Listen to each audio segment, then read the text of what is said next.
Man.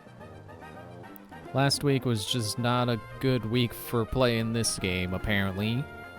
Between last Monday's issues with connecting to the internet, and then Friday, power goes out while I'm in the middle of saving. Remember, you remember how like video games say, like, saving, do not turn off power? Yeah, they say that for a reason. So, my save corrupted. I turned the game on, and the only options are new and options.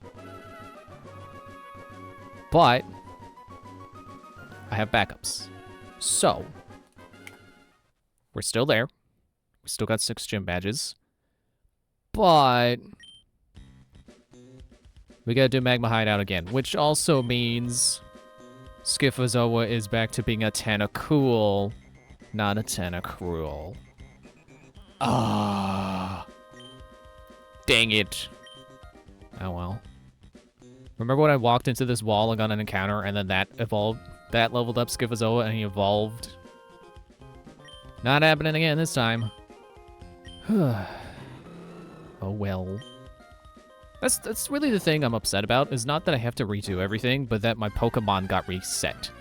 So any experience that got, any levels, any evolutions, gotta do them again.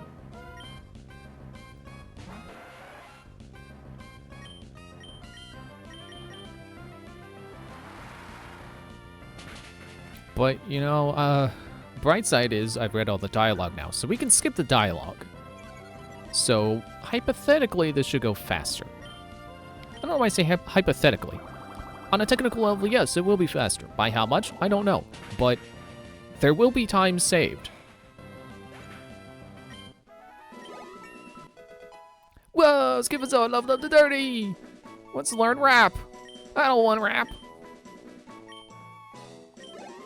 And then, whoa, Schifozoa is evolving! Never would have seen that coming!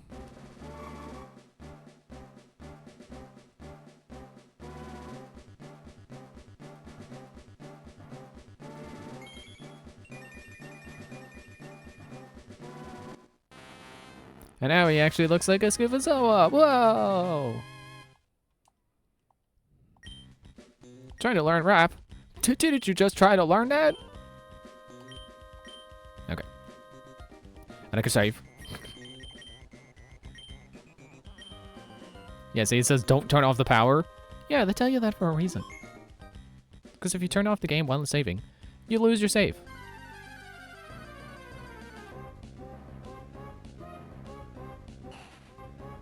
Alright, now we can try out our new Tentacruel. Wow.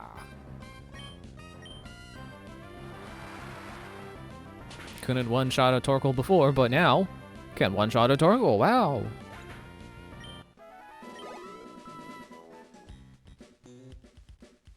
Just gonna one-shot everything in here, I guess. Hey, I just realized that guy up there is like the first guy you see, technically, but he can't do anything because he's up on a ledge.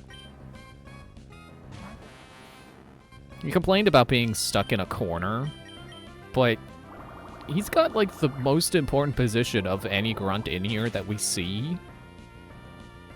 He's the first guy. He could call for, he could radio his friends and be like, hey, I just saw someone walk in, get ready to battle. Our leader told us to don't need to read this.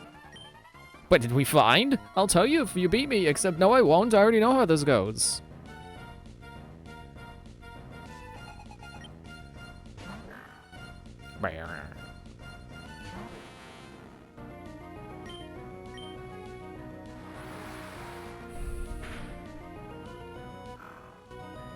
I do remember at some point I used an escape rope to leave, and I was debating about like, well, is that technically like using a repel? But like, yeah, we already figured that out. So if I need healing, yeah, I'm gonna use the rope. But maybe this time we won't need it. Which would probably also mean that I would get less experience in total, because Like, sure, I wouldn't backtrack, but I wouldn't have to backtrack back in. Which is the part where I was saying, like, well, you know, you get experience on the way back in. So it's not completely the same as a repel, which I still stand by. It's not completely the same as a repel, because you do get some encounters on the way back to where you left. Unless you use it to leave, and then you're gone and you don't come back. Yeah, I probably said that last time too.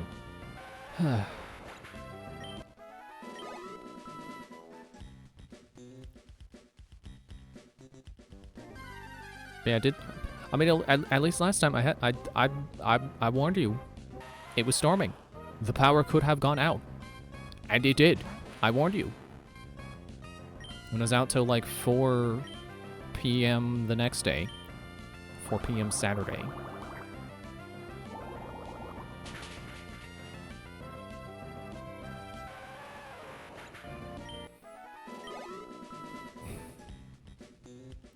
All right, other guy. Hold it right there. Yeah, okay, whatever.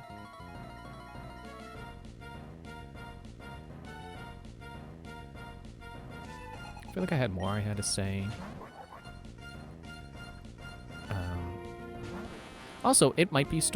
I don't know if it's currently storming. It doesn't sound like it, but it could be storming later today too. So let's not do Magma Base 3 times.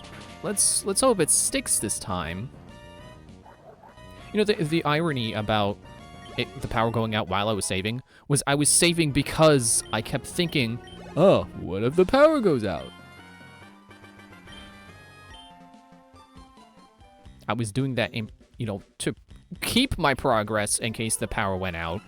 And instead I lost progress because it went out while I was saving. If it had waited like 3 seconds to go out, I wouldn't be redoing Magma Base.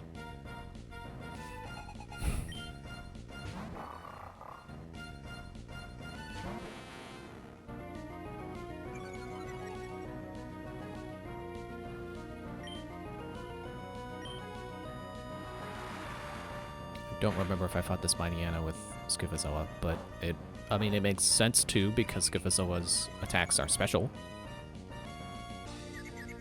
Oh yeah, you can do that,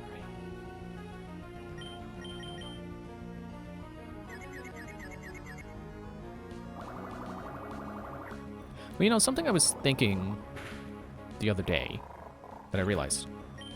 So I told you about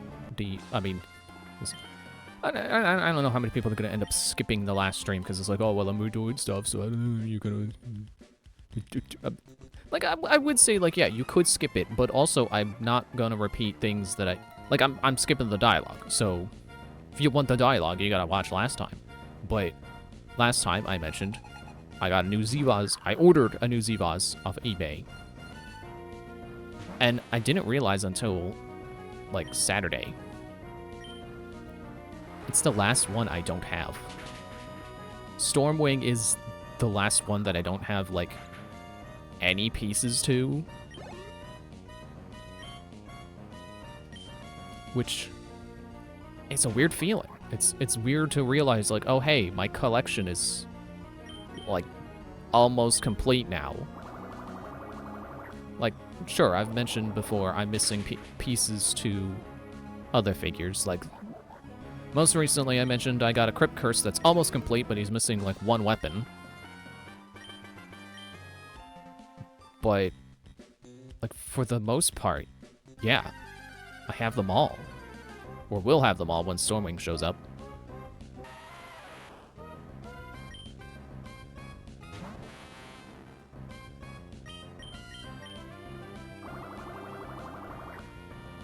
So it's I guess me saying, like, oh, after I get Stormwing, I'm just gonna go back to focusing on trying to find loose parts.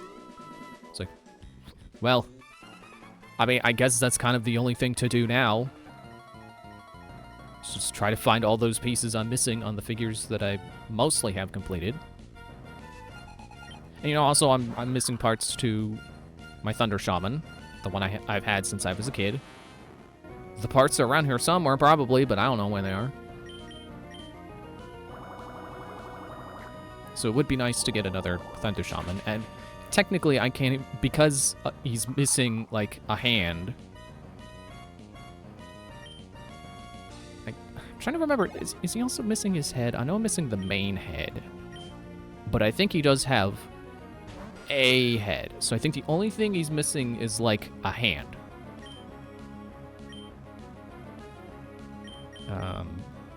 Oh yeah, you're Zubat. In fact, might not even be missing a hand, because he's got one of those hands where it's made up of multiple parts. So I think he's just missing fingers. If I could find those fingers, then technically I have a full Thunder Shaman figure. And then I can say I have every figure, and then I'm just missing the accessories. Excuse me. But yeah, whether or not I will buy a new Thunder Shaman depends on if I can find a listing of loose pieces that happens to include the pieces I'm missing. I'm not gonna hunt for Thunder Shaman pieces, at least not right now. But if I happen to get some, it would definitely influence whether or not I buy that lot that I see. But right now, my focus is, I want to get those parts I'm missing for, what's it called? Predacrawler. Because I do still think Predacrawler is just insanely cool.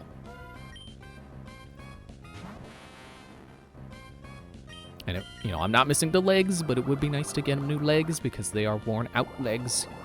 He doesn't stand on his own. He's not very posable. So in addition to that one piece I'm just completely missing, it would be nice to get the new legs as well. I saw a listing on eBay that's it's a almost complete Predacrawler. He's just missing like an alternate head.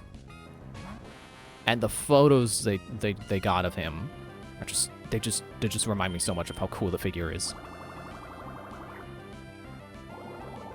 So it does make me really want to buy it so I can have posable legs. But it's like $80. I'm not paying $80 just for the legs. Oh, this is a double battle.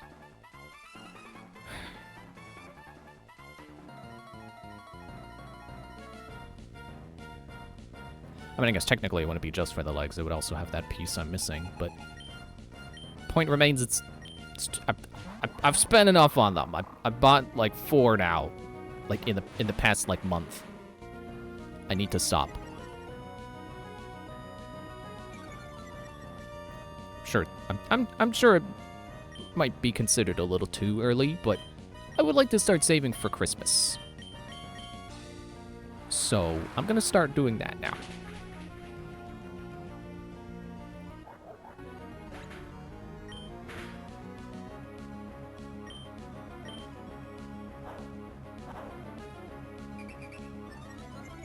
Trying to figure out how else I can explain my rationale behind starting to save for Christmas right now, but it's like, well, make sure I got the money. Because technically, I don't need the money before December. I need it before November. So then I can buy stuff, and it has a month to get here. Yeah, Galen level 30. I'm pretty sure that happened last time. I keep wanting to read the dialogue, but it's like, nope. No. You read it last time. Wow, for restore. Wow.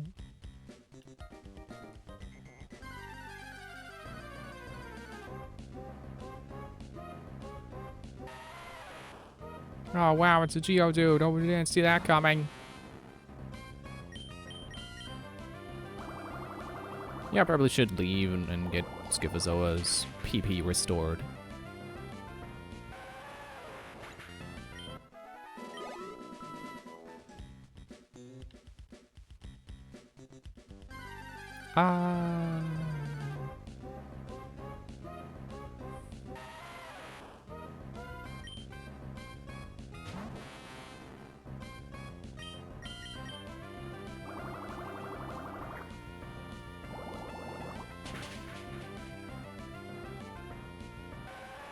Oh, I don't know if I mentioned, the funny thing about me getting Stormwing was that I was actually looking to see if I could find a cheap new in-box Skulljack Because I think I am still missing some pieces to Skulljack. Although, maybe not the pieces, but I know I don't have all of his glyphs, which you use for... Like, they don't attach to the figure, but those are the game pieces you play with when you play Zivaz as a game. But Skulljack is one of my favorites, so having a new one, even though I already have a complete one, and then whatever loose parts I've accumulated from buying other, buying lots for other figures. Like, yeah, a new one, clean one, not worn out at all. That would be pretty nice. And, like, Skulljack is really common. He's one of the Wave 1 figures, so he's super common. So I figured, like, oh, maybe I could find a pretty cheap new in-box Skulljack. I didn't, but... I ended up buying Stormwing instead, so it's like, whatever. Maybe next time I see a particularly cheap new in-box Skulljack, sure.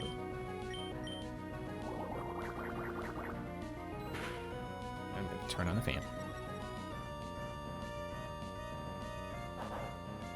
I actually do have a new in-box Skulljack already, but I don't want to open it, because I just think it's neat to keep it in the box. As opposed to all the ones I got new in box and then I opened so I could have the figure. But I still have the boxes. Because I like the boxes too. Ah.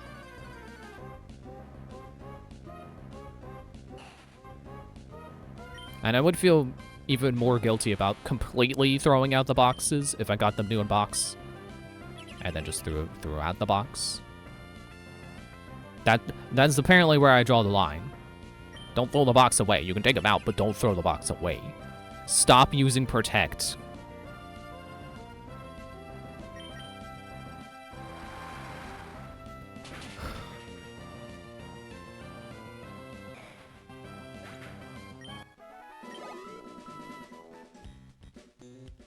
Nope. I don't know why I thought I got the item already.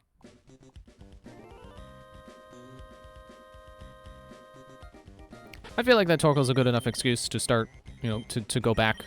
Use my escape rope. Come back later. And by later, I mean after I get a little bit of healing. Excuse me.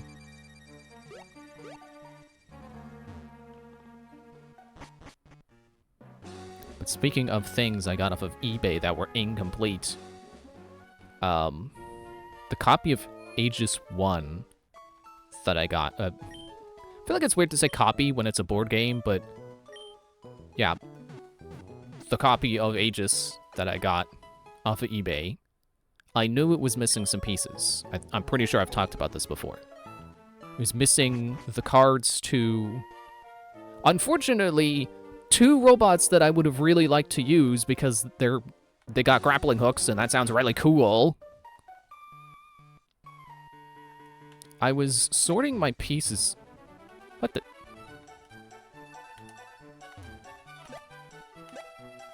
That's how you do that. Okay. It's good to remember for later, because I think I will need that later. Yeah, I was sorting my pieces earlier. Oh yeah, this is the part where I realize, I can use my bike indoors, because it's technically a cave. Graveler? Well, this just does something about his sprite look a little strange. Or whatever it was I said before. Yeah, I was sorting my pieces because I realized, like, yeah, you know what? Sorting them by army rather than by class makes more sense. Especially because, like, if I'm going to be using boss mode, the bosses say, like, oh, use this character set for the minions. So it's just easier. And yeah, I realized that I'm missing more pieces than I thought. And actually, I would probably have to go through it again, but I could swear that I was missing some of the cardboard pieces too, not just the cards that tell you their stats and stuff. I think I'm missing the cardboard thingies that you use to represent the figure on the or to represent the robot on the board.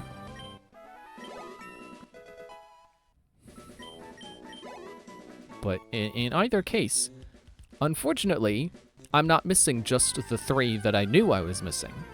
So I have more than just one army incomplete. And unfortunately, that includes Poppet, who is a character I really like. You know, her army is all about, like, splash damage and bombs and exploding stuff. It's cool. So unfortunately, I'm missing some of her units.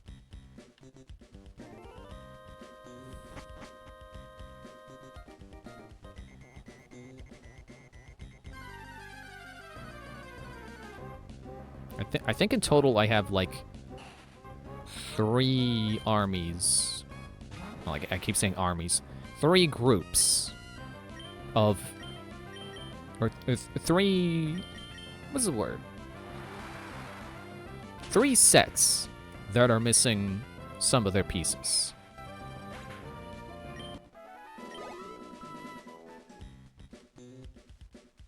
I was originally gonna contact the game makers to see if I could get like get the cards that I was missing, but now that I know I'm missing more than just those 3, I don't know. I am a little bit more like, would they have that many spare cards they could send me? I don't know. I also don't know if there's a difference between the original version and the reprint versions of the cards. So I'm hesitant to get it, and then it's like, oh, well, the one I have is the original version, but then they sent me the reprint versions, which look slightly different. It would be playable, but at the same time, it's like, well, I would know. I would know the difference, and it would bother me.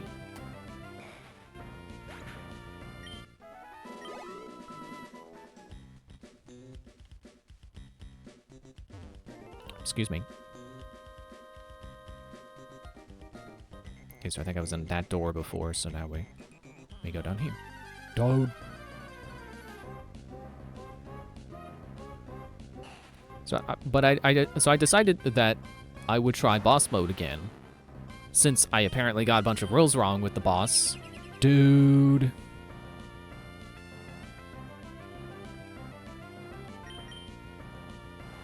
Thank you for not using it again. So, I felt like I really had to redo that boss fight because I apparently, did a bunch of things wrong. It's just me, or was that extra blinky? Was that transition extra, like, flashy? In a seizure-inducing way.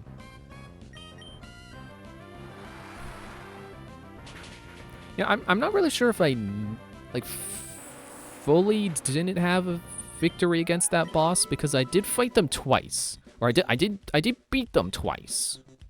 Because I remember I beat them once, and I'm like, okay, let me try again, but I'm gonna be silly this time. I'm gonna fight the boss with the robot that it's based on, that you can play as. I'm gonna fight the boss with the playable version of the boss. I don't know if I got any rules wrong when doing that game. But probably. Because the big thing was splash damage. Bosses and minions don't do splash damage to each other. Which I think is kind of, just a little rude of a rule. Because, like, well, I do splash damage to myself. Why don't they splash damage each other? Seems like a rule that only exists just to make it harder. Artificially. If you want my honest opinion about that, but... If you want me to lie about it, then yeah, it's a cool rule. I like it.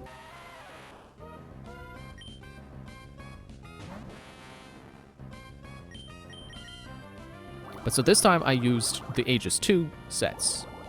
So For mine, I use, well, I mean, I guess the names of the units don't make a difference to you if you don't know the game. But I just use the, like, Army 1. I use the basic starter set that they recommend that you start your first game with because they are straightforward. Their description of how they work, it says something along the lines of punch, punch, combine, punch. That is the summary of how you play as that character. And then for the boss's units, I forget what options it gave me, but I went with Stell because, I mean, actually I think the options were the one I was playing as or Stell. So it's like, well, I want to play as that one, so you get the other one. I'm running out of surf again already. Well, I think we're almost there anyway, so let's hang on.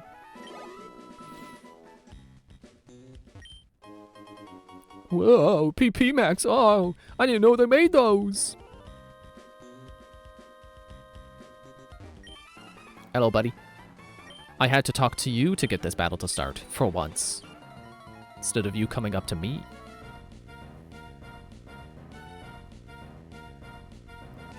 Yeah, I went with Stell, which is the army that actually includes the playable version of the boss that I was fighting against.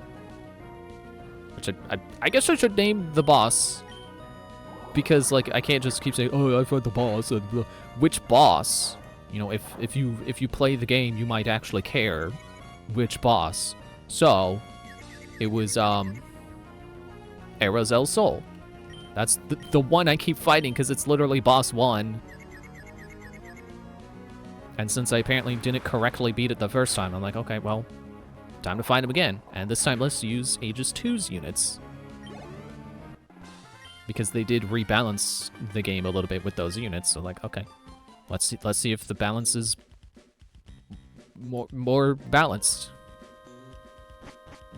Excuse me. And I won on my first try, so I'd like to think it's balanced better in the player's favor. And by balanced in the player's favor, I mean, well, if you know what you're doing, yeah, it should go better. Because they did say that they rebalanced the basic units to kind of have less to do, basically, to encourage you to combine more. Okay, stop talking. So the basic units are a little bit more basic in Aegis 2. And I think that helped in my favor. Because, you know, it meant that I was a little stronger once my units combined, and then because the AI doesn't combine unless specifically you summon a minion and then you draw a card from their deck and it's a combined robot that has the, you know, the necessary circumstances to combine. They don't deliberately choose to combine. You have to draw that card and then, you know, chances in its favor, basically. So for the most part, you probably will just be fighting the basic units, which I think does make the boss a little bit easier by way of having weaker minions, in a sense. But that said, the funny thing is, the boss actually managed to summon itself as a minion. Ooh, a nugget. So the boss, as a playable unit, is a level 5 robot, which obviously means you have to combine 5 robots to get to that point. And it just so happens that through the rules, the way the rules work for how the AI summons higher level robots, the circumstances aligned for it to summon itself. Erazel Sol summoned Erazel Sol as a minion, which I think is hilarious. And the best part is, it didn't even get to attack. I beat the boss before the minion got a turn to move.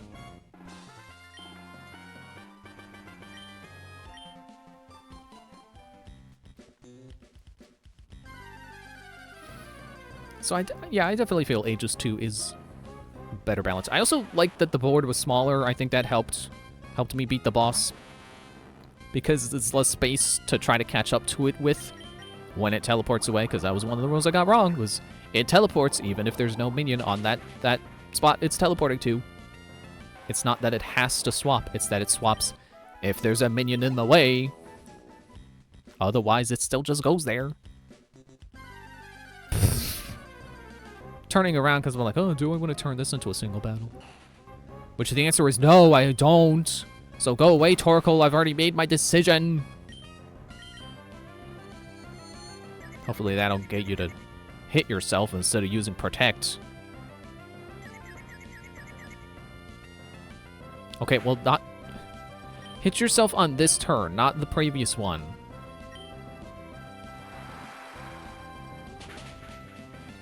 Excuse me. I wonder if I didn't knock it out, would it have tried to use Protect but then hit itself? If it uses Protect but it's confused, does it still get priority? Or does the priority fail if the attack fails and if the game has already decided that it's going to hit itself? You know what I mean? I feel like... I guess it doesn't make sense for it to be a priority move, and then for it to be like, Torkoal is confused. It hit itself with its confusion, and then your turn, because if it didn't succeed in using Protect, then it doesn't get the priority.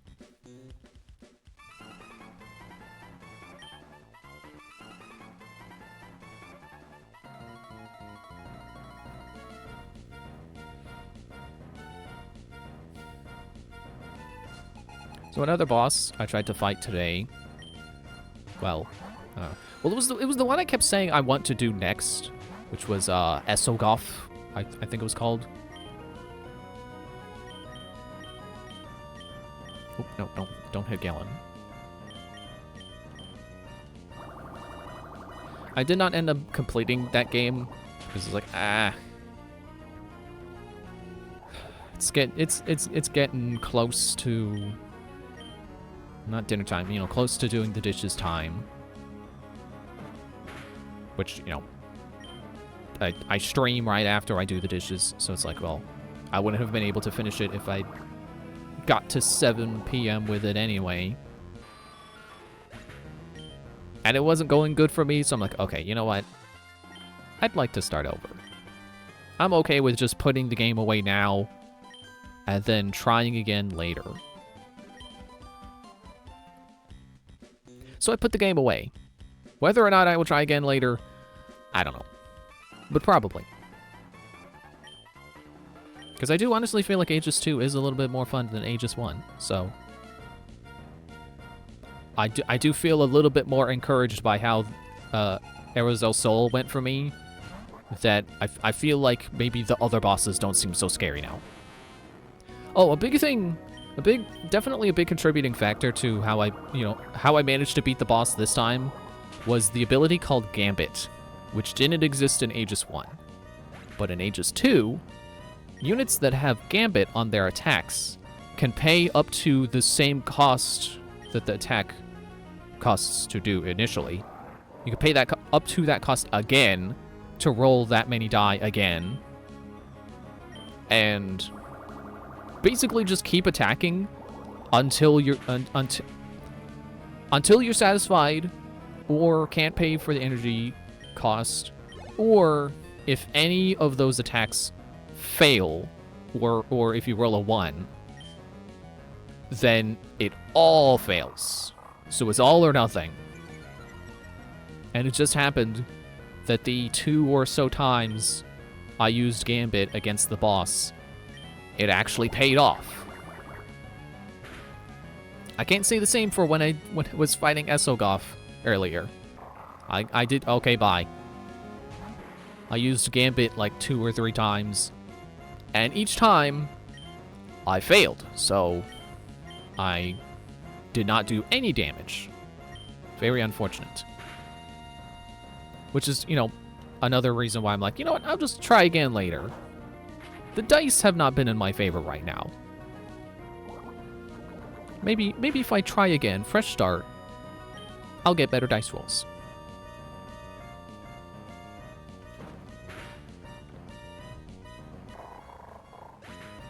Now, solo mode does have the Valor skills that you can use. And one of those skills is to... I forgot what it said was coming out, so I'm just going to... Storming. One of those abilities is to reroll one of your dice. But I believe you can only do that once per roll. And possibly once... like, per... boss activation, I think. So not technically per round, but per... every time the boss does something. Which, you know, there's different difficulty settings, so... settings, really makes it sound like a video game, but it's true. It is a setting. It is one of the rule options. You can either draw one card, one AI card to play on easy, 2 for medium, and then 3 for hard. Now I was doing medium, so I was doing 2. Actually, wait. Now I'm doubting that easy actually exists, because one card per round. The way it works is that you do your action, and then you do whatever the AI card says. Or you do one of your units, and then you do the AI card. And then once you're out of AI cards, you get to move the rest of your units who have not moved that turn. And then you draw more AI cards. So for two AI cards, that means you go, boss goes, you go, boss goes, and then you get to move your remaining 3 units, basically. Unless they've combined or died or whatever, and then you don't have that many left. But basically, that's how it goes. Now imagine drawing one card. You draw one card, you move, the boss moves, and now you have 4 units who can move before the next time the boss does something. That seems too easy. I mean, I certainly wouldn't complain if that actually exists, but it sounds a little too easy to exist. So I'm just doubting whether or not I'm remembering correctly that the instructions say that is a thing, but I don't know, maybe they revised the rules between the standalone boss version and the Aegis 2 boss rules, I don't know. But hey, we Super's on.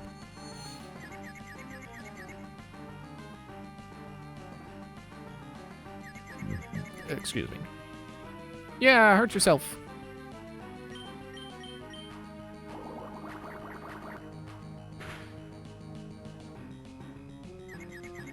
Don't you roar. You better not roar. Also, I forgot to heal Gellin because I was too busy talking. But hey, at least this time we're being Team Magma's hideout within an hour. I mean, 40 minutes, you know, it's basically no time.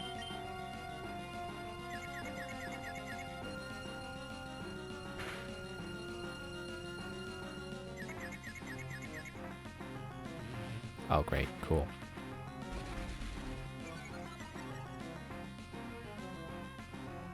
Is that the one that also means I can't switch out now? Or am I thinking of something else?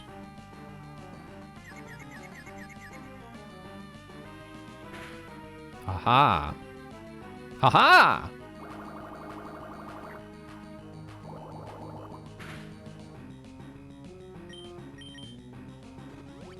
Ah.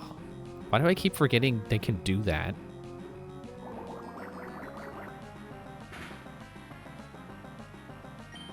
Why do I keep forgetting I can do that? Dude. Just in case. Ah. Ow. Nope. Get out of the bag.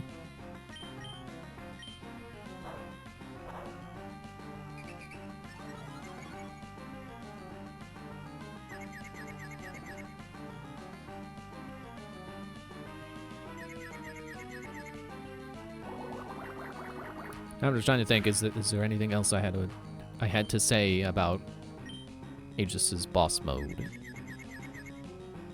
It's like, yeah, I like the smaller board. Okay, bye. Good thing I healed Galen. Oh, never mind, it's Dreamcatcher. Works for me. And I was gonna say because she has Brick Break or Rock Smash. She doesn't. Or she does, but I didn't click it. I hit cut. And it didn't matter.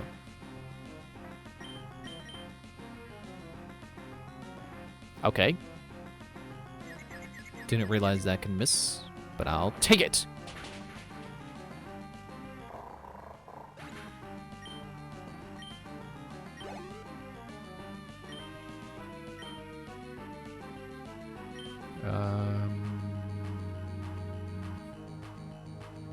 Yeah, I'll just zap him. Or I could outmaneuver him. Certainly can't poison storming, I know that much. Forgot about that animation.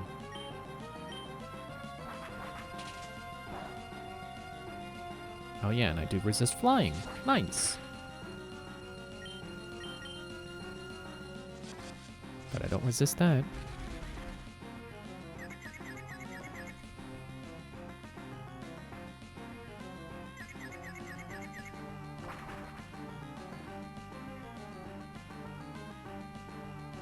Yeah, after beating Erozel Sol, I took another look at, like, Arc Infinity's boss version. And... really? Right now? Okay.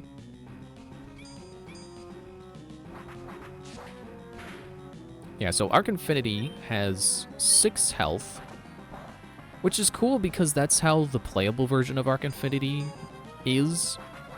It's not buffed up because it's the boss version, but it does have the ability where once you destroy it, it comes back, and you basically have to destroy it 3 times for it to stick. You know, getting 6 HP of damage on a boss 3 times sounds kind of doable. I mean, maybe I'm jinxing myself here, because it does also get an accuracy buff every time it dies, which I guess is only up to +2.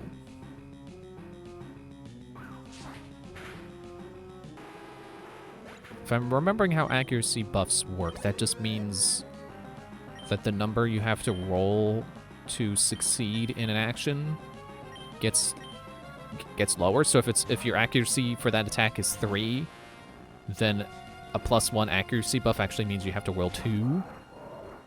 I think that's how that works. So it does kind of sound scary in the sense that, like, yeah, it's gonna be more likely to hit me with its powerful attacks. But again, on the difficulty I play on, it moves twice, and then you know, per round it moves twice. I move 5 times. So I like to think that if I, like, pick the right army, I keep saying that. If I pick the right commander and their respective set of robots,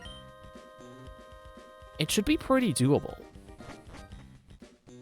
You know, if I use the same unit I did before against Erozel Sol, and I can have all my, you know, basically all my robots gambit against it, yeah, I could potentially have every robot destroy it in one turn, or at least in one attack. You know, just keep gambiting until you roll 6, or 6 total damage.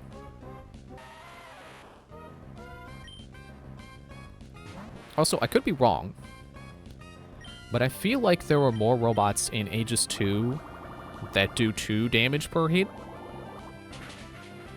Sorry, I'm burping a little bit. It feels like the level 2 robots are a little bit stronger than they were in Aegis 1.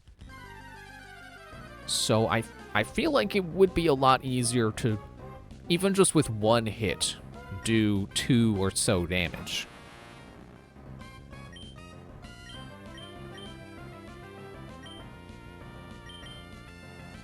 Okay, yeah, you did not. Did not go for the protect, but that's okay.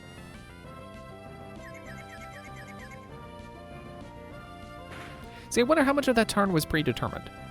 Did Torkoal try to do protect? But did it fail because the game had already decided that turn? You know, as soon as I clicked Supersonic, it decided that Supersonic was going to hit, and also that Torkoal was going to be confused and hit itself. Or did Torkoal just not do protect at all? It's Schrodinger's protect. Both did and did not protect until I observed it.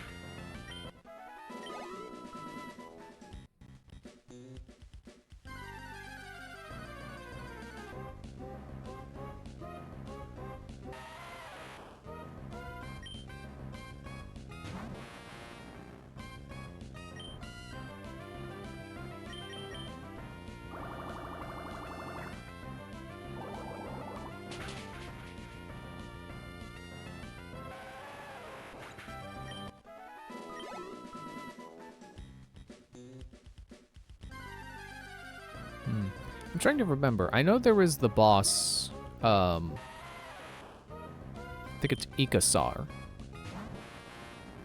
I think with the one of the sets that it says to use for that boss, I think that's another case where the boss can summon itself as a minion.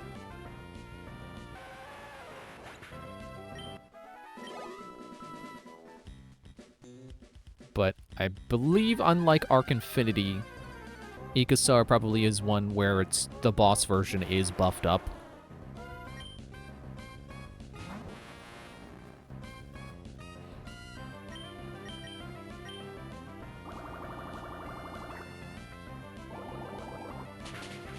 But, you know, the playable version is a level 5 robot, so it's definitely nothing to sneeze at. I think they did a great job of making the level 5 robots extremely powerful.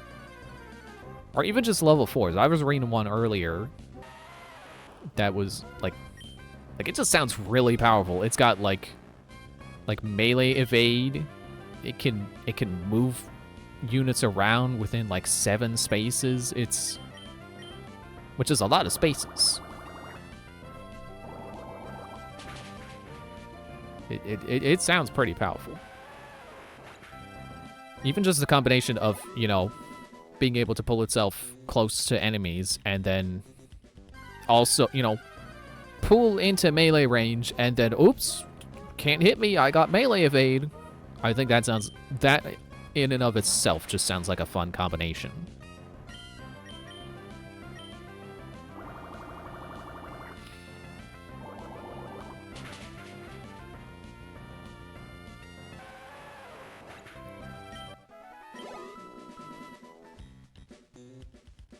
Oh, we didn't get that up there. Oh, I forgot. How do you get up there again? I don't remember. Okay, you know what? I should leave and heal and then come back for the item.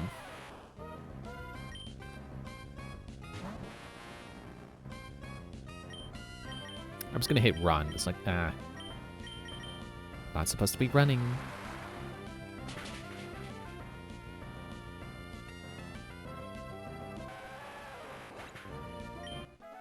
I think on the way back in, I probably should have Stormwing in the front.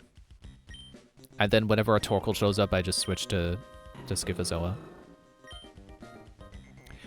Man, I just realized the name that would have been way cooler for Scyphozoa. I mean, I still stand by Scyphozoa.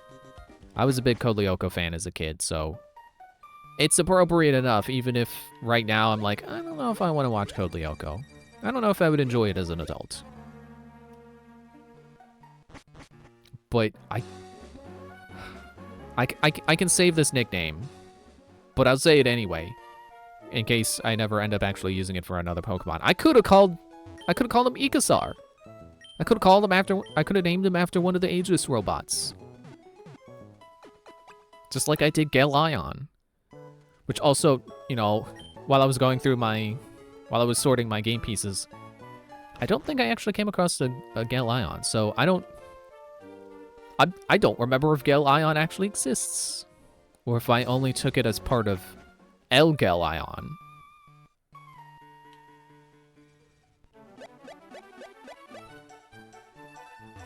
I probably said during that stream, I probably said like, oh well, you know, technically there's no Gale Ion.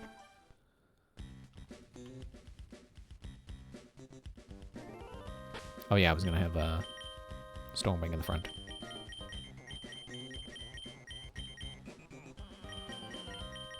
And a full Scythozoa to the top. Just in case of double battle that I may not remember.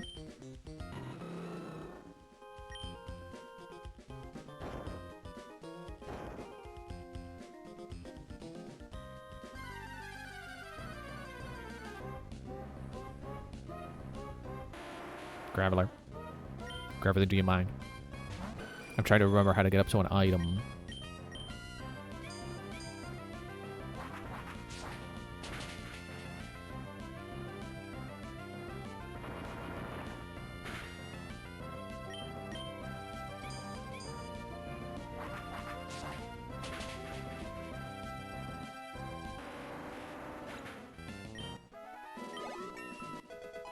Oh, level 32 already.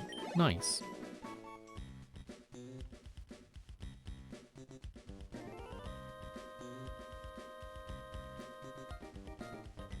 So I know there's that door up there. But where does that door come from?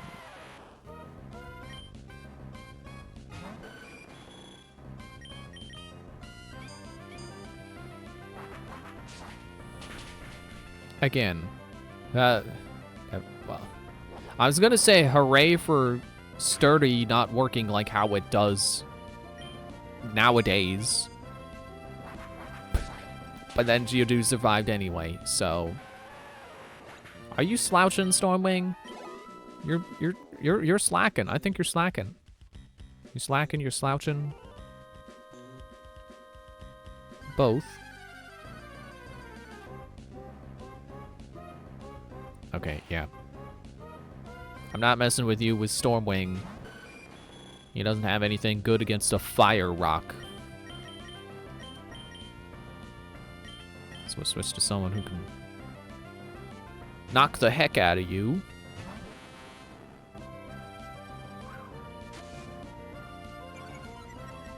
Well, not if he misses, you can't. Ah! Not if you do that too! Good. I was worried that we get stuck in a loop of, oh, you missed. Oh, we used protect. Oh, you missed. Oh, we used protect. Because you know that's gonna happen. That has the possibility of happening, which means it has happened at some point, and can and may happen to me at some point.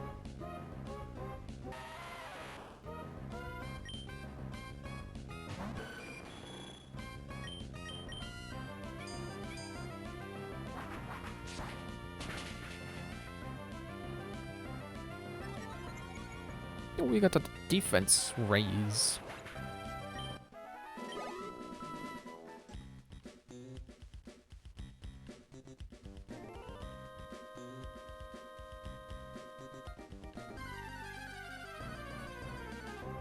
Man, this place seems empty going in, but without any magma grunts.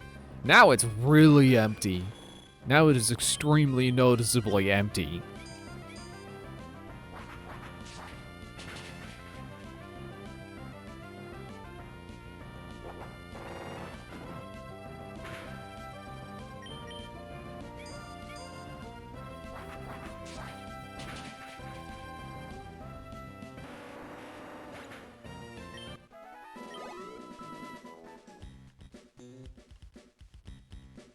Is it like maybe around here that there was a door?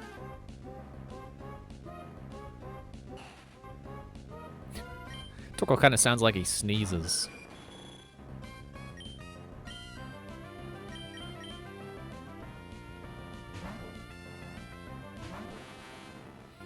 You know what is nice?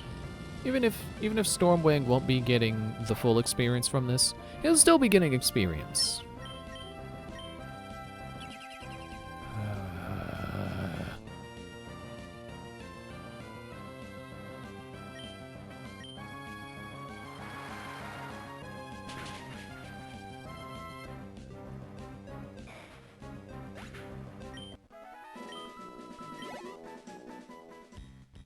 And Schiphazole is definitely not gonna tiny chunk. That's an adequate chunk. I am right about to go through the door. Do you mind?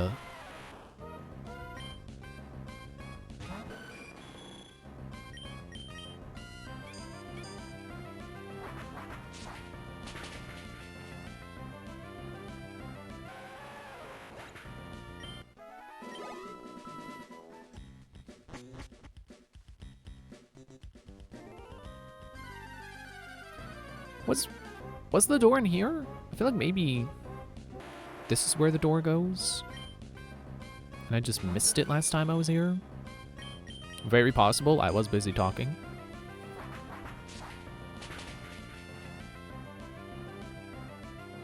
Speaking of talking, I just didn't have a better transition than that.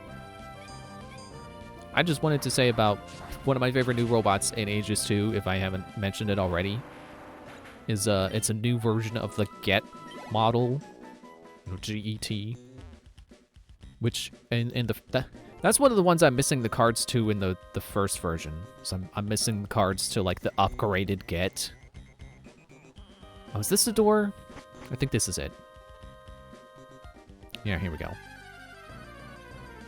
But there's a new one in Aegis 2, and it's unfortunately there's only one new one, and there's no like new version of level 2 Get or level. I think there was a level 3, and unfortunately I don't get to play with that because they didn't make a new one, so I didn't get new pieces. But anyway, there's a new version of level 1 Get, and its ability, or its only action is to pull. But it pulls everything, like the attack is a radius rather than a straight line. So it pulls everything nearby. And it also has Gambit on it. So I could pull everyone and then decide, you know what? That's not far enough. And I could pull them even farther. And with the commander's ability, with the ability of the commander who pilots that robot, who is, that robot is exclusive to that commander. Her ability lets you negate non-combat damage, such as collisions. So normally you would you and your opponent would take damage if you pulled them into. Oh, the guy up on the cliff is gone. Oh, I didn't get to fight him. Dang it. Right. I did comment before on how empty this place seems without the grunts. And then I didn't stop to think about the fact that the guy I was about to go see isn't here anymore. I can still get the item, but dang it, I'm mad about missing out on the experience. Yeah, normally, when using pull, if you pulled an enemy into you, you would both take damage. If it was a far enough distance remaining. It's like 1 damage for every 2 spaces you didn't move. But, you may have already figured this out, thanks to the commander's ability, you could pull the enemy into you, and then Gambit to make the damage just go up, because they're already next to you, and they're moving 2 spaces that they, for every successful roll, that's 2 spaces they move, and then if they're already next to you, that's 2 spaces they're not moving, so it just turns into 1 damage. And then you negate that damage on yourself. Now, I don't know if you have to spend energy for every instance of damage on yourself or just per action. So, like, if you did Gambit a bunch of times, if you would have to use energy for, negating every time you use Gambit, or only once. But just the fact that you can negate that damage on yourself is really satisfying.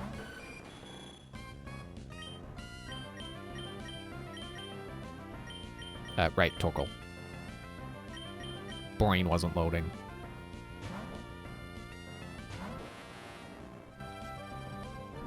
So really the only downside I see to that unit is the fact that it's the pull is radial, which means friendly fire. You can pull your own units into yourself, and then you have to spend energy to negate that damage.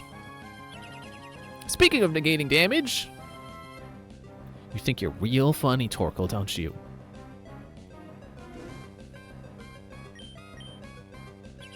You think you're real funny.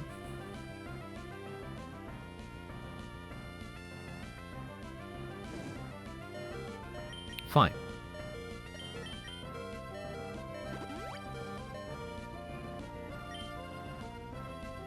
Excuse me.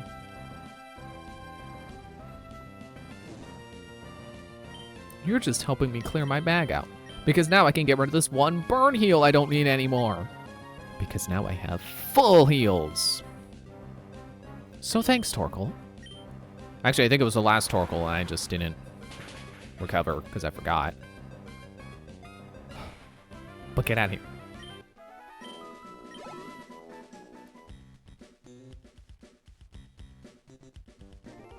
Do I want to walk out?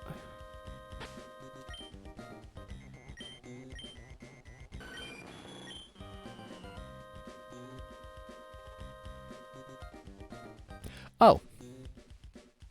I don't know why I thought that Steel Wing has 15 PP max. No, I am currently at 15. So yeah, I think I can last long enough to get out of here. Probably. I mean, this could make up for the experience I didn't get from fighting the Grunt.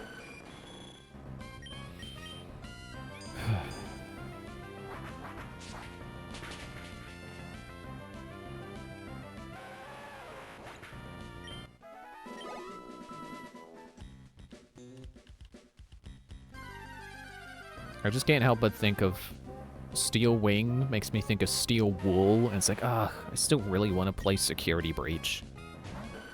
And I got Help Wanted 2 recently, but the cable I use to connect my headset to my computer seems to not be working anymore.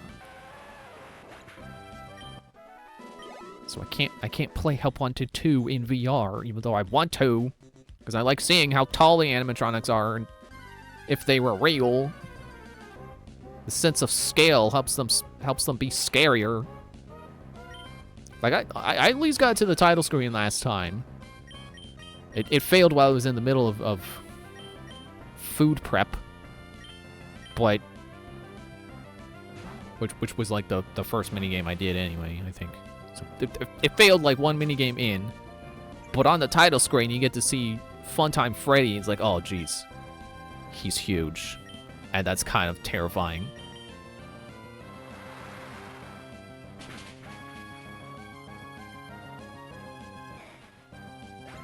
Which I don't know if I got the sense of scale correct, because they also hide Circus Baby behind you, which I turned around and I saw her, and she didn't look as tall as I would have thought. Because I think official measurements say that Circus Baby is like 7 feet tall, whereas Funtime Freddy is only 6 feet.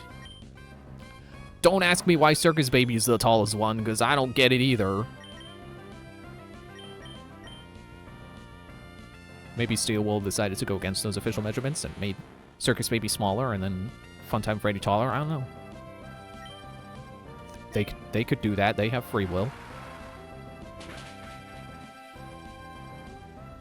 Oh, critical hit. No. Take that, Torkoal.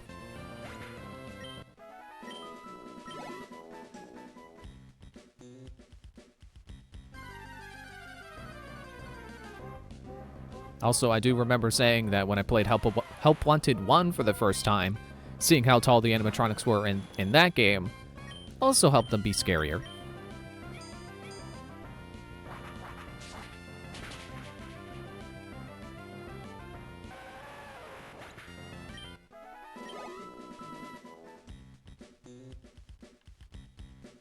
I mean, I guess, you know, it's no secret that immersion really helps games be scarier, so it really shouldn't be a surprise to realize, like, oh, hey, putting on a VR headset and playing Five Nights at Freddy's a lot scarier than, you know, regularly playing, just sitting there at a computer, looking at a normal computer screen playing it. You know, you don't get the sense of scale, you don't get to see how they move. I mean, seeing them move, like, okay, yeah, if you played non-VR version of Help Wanted, you would still see the animations, but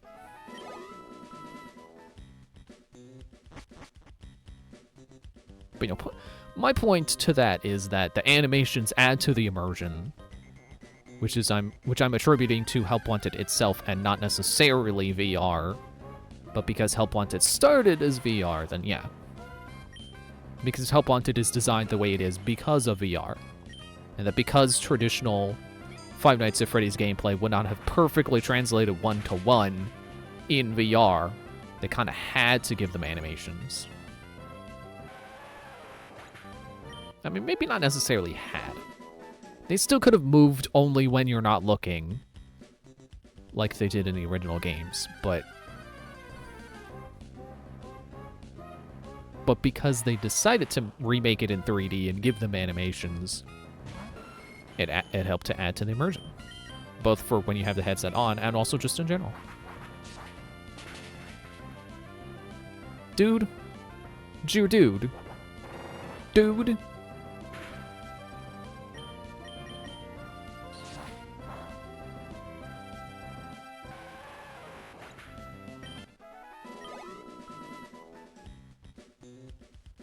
I can at least say from my very short time in playing Help Wanted 2 in VR, staff bots are a little taller than I was expecting. They're human-sized. Adult human. I wouldn't say that makes them scary, but it's interesting.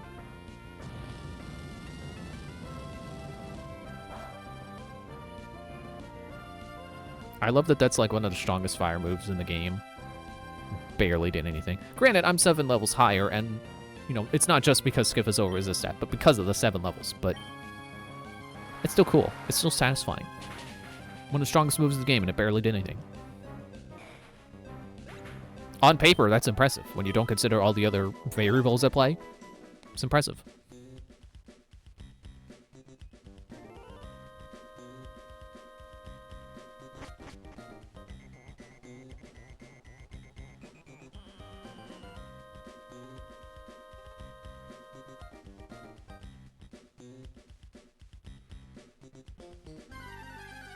I was waiting for it. I figured the moment I was gonna say something, it was gonna happen. So I was waiting for it to happen first, and then I could start talking again. Because we're almost out. Just a little bit more to go now. Sure, I could escape rope, but also I gotta make up for the experience I didn't get from that guy I didn't get to fight.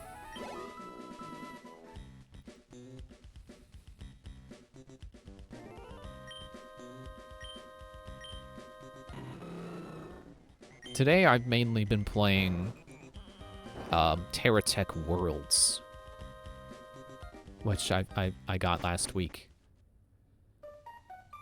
It's definitely a big improvement on the original TerraTech. Like, TerraTech is fun, but I feel like combat is not as fun, which I'm sure I've talked about before. Probably recently, may have even been during Emerald, I don't know. But like it just has the problem of, well, it's a block-based vehicle builder, and the combat is you shoot, you know, you do damage to your enemy's vehicle by damaging their blocks, and then when the block takes enough damage, it explodes and it gets destroyed, and anything attached to that block falls off, which means, you know, if you're in the middle of combat and the block that's holding your wheels gets destroyed, your wheels fall off.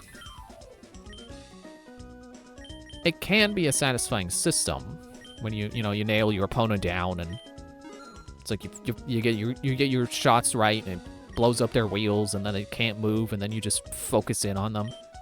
It's satisfying. Not as satisfying when it happens to you. And then also, even if you survive that, now you gotta rebuild your vehicle. Unless you're taking, like, extensive screenshots, which...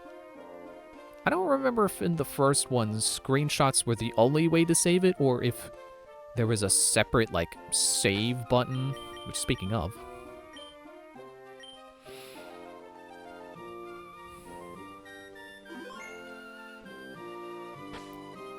But I can tell you from my time with TerraTech Worlds, they've vastly improved the combat. Because for one thing, you actually get to aim. Originally, it was either your guns would never move, or they were auto-move. So they would automatically aim at your opponent. Now, you know, in TerraTech Worlds, it's you're aiming a reticle, and your guns follow that reticle to the best of their ability. You know, obviously, if they can't hinge, it's like they only have so much range of motion. So if you, no, I want 2. Oh no, I do want 1. I thought it was at 18. Yeah, so if if the enemy gets behind you, basically, your guns can't swivel that far. But otherwise, it's like it's trying its best to have the guns aim where you're pointing. Also, I forgot this is not where we go.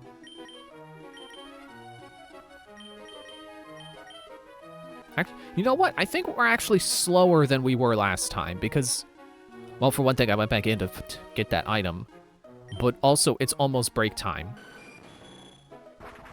Which, if last time had went till break time, I wouldn't have had to do so much because I do my I back up my save on break between streams and also on break. So in 4 minutes I will back up my save and then we will for sure not have to do Magma Base again. But anyway, now I gotta mash through all of this.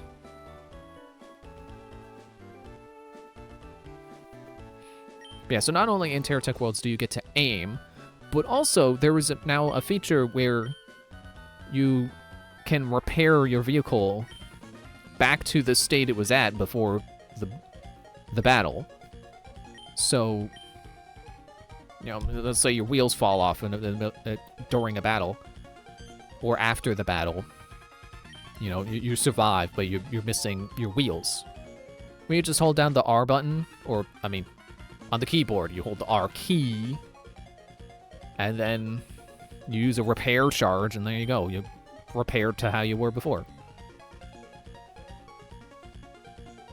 Also, like, healing is now just a universal thing, rather than having to specifically plug in a healing orb that projects a healing sphere that you have to have all of your parts inside of for them to heal. Like, nope, it's just every part you have regenerates health over time. So, like, it is just a lot better. It's so much less of a pain to recover from battle. Like, even if you get completely destroyed, you just respawn back at your base with the exact vehicle you were using. It's so nice.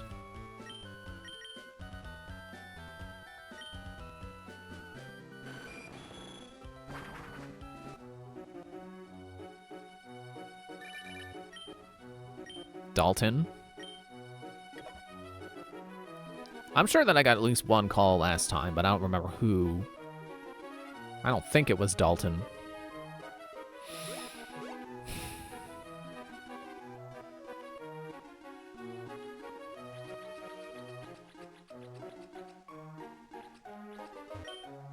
I think my only complaint with TerraTech Worlds so far is that you can't sell your materials directly. Or at least, there was no method I have found that lets you sell your materials at all. Excuse me, Wingle. So I just keep accumulating, whatever it is they call the, biomass. That's what they call it.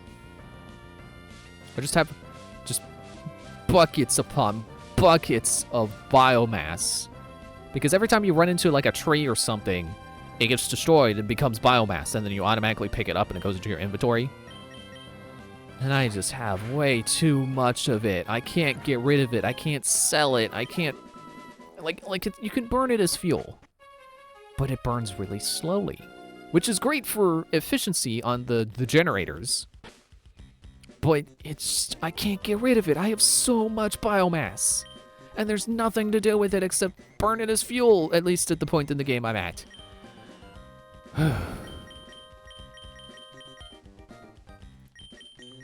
Man, Stormwing and Galen really need to catch up. I think Dreamcatcher was who I was going through here with before, or was I mean, I think Galen, because I remember having the rationale of, oh, we're just gonna be using Zubats and Mightyenas and there's not gonna be a lot of water Pokemon. So I can probably lead with Galen. Oh, and I was just about to say, it's almost break time, so I'm gonna go on break. And then my reminder went off, so yeah. Break time, I'm gonna go on break. And hopefully, even if the power goes out, I will have my progress saved now.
Hey, buddy.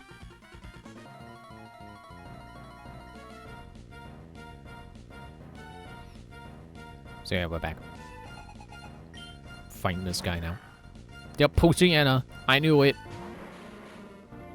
Am I wearing my headphones wrong? Kind of felt like they were on backwards.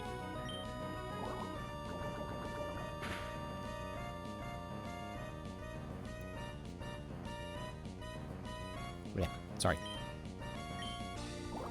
I had something on my tongue.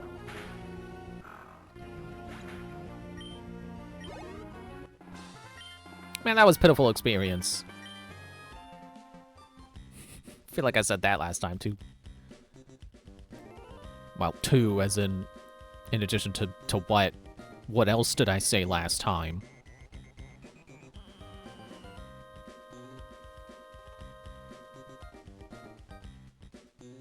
Team Aqua Base is nice, because you're not constantly getting assaulted by cave Pokemon. Sure, they may be the ones with the teleporter maze, but has that ever stopped me?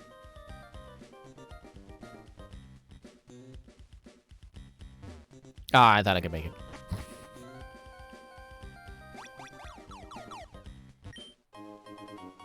Yay.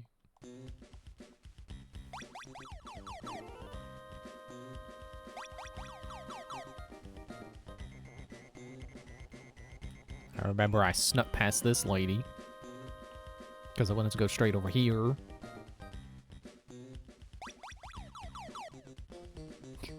know, it's funny. In Team Magma's base, you can use your bike. In Team Aqua's, you can't even run.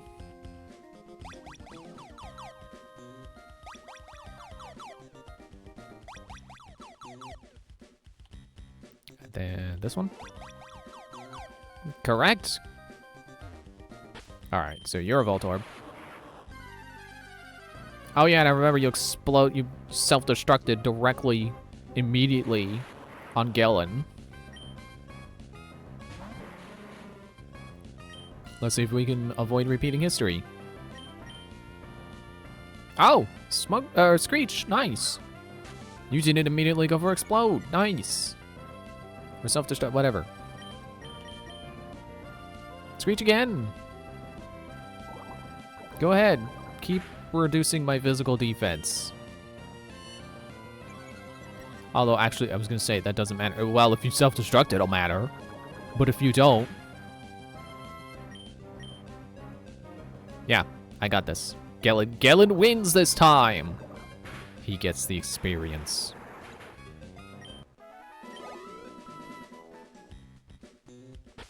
I'm gonna save.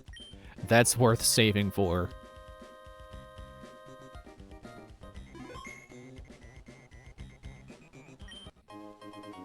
Nugget. Electrode. You know, as much as I don't like deep water, you gotta admit, Team Aqua's base is way better than Team Magma's.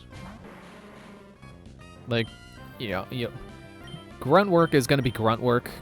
Ah! Survived it, just like last time. He didn't survive the first one, but he survived the second one. I remember that one. Da da da da da da da. And I spent like 20 minutes. Again, how am I slower this time? I didn't read the dialogue, and somehow it's gone on long enough that I've gone on break. And, you know, even... Because last time I spent like 10 minutes looking up, like, oh, am I gonna get Kyogre and Groudon as well in this game? You know, do I have to worry about having the Master Ball for another legendary that we will encounter in the main story? No, we're not going to encounter any other legendaries in the main story. And somehow last time didn't last long enough to go on break. How is this time slower?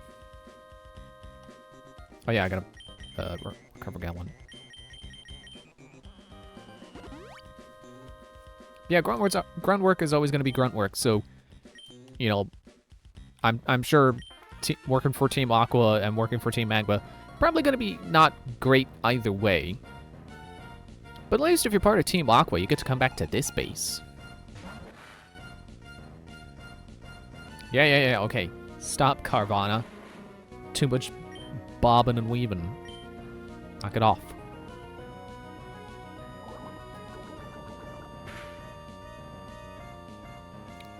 Well, I was gonna say, wow, you're pretty weak, but then it was a critical hit, so... Good job, Galen. I'm looking forward to Galen evolving because, like...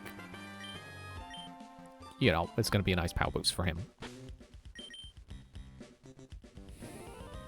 He's not the only one who hasn't evolved. Dreamcatcher still needs to get to whatever level Shiftry... Or, you know... Whatever level she becomes a Shiftry at. But I feel like Galen's is probably gonna be... a lower level. Not just because he is a lower level than Dreamcatcher at this current moment in time. I still kind of stand by... Team Magma has the better uniforms. But Team Aqua has the better base. But to be fair... I don't think Team Magma is... I don't think their base is the way it is because they like hiding out in there. I think it's the way it is because... Oh, Rock Smash Poochyena. Because they're digging. They're digging for Groudon. That's why, you know, Groudon is at the end of their hideout. Now that I think about it, that is an interesting difference between the stories for this game. Because, you know, I'm assuming that in... you know, I don't fully remember, but I'm assuming in Ruby, you still go down into their base and then Groudon awakens and runs away. Whereas in Sapphire, you show up in Team Aqua's base and they run away.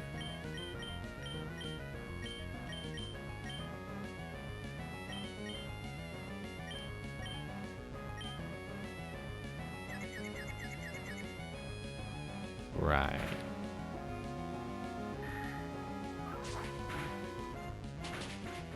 Ow. But I do think if someone was, you know, playing this as a kid, it's probably more exciting if you play the one where the legendary shows up and it's like, whoa, it's... They uncovered the legendary, whoa! As opposed to, you know, getting into Team Aqua's base and it's like, oh, look, they got the submarine. They're fleeing in the submarine. Like, I feel like there were probably more kids impressed by Team Magma's section of the story than the Team Aqua one.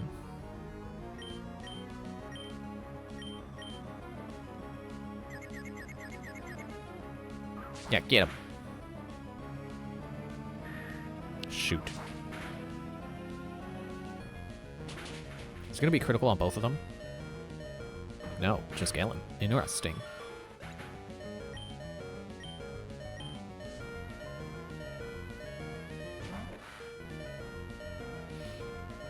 Alright, I really gotta hope you're slow, Carvana. Also that she doesn't knock herself out. No!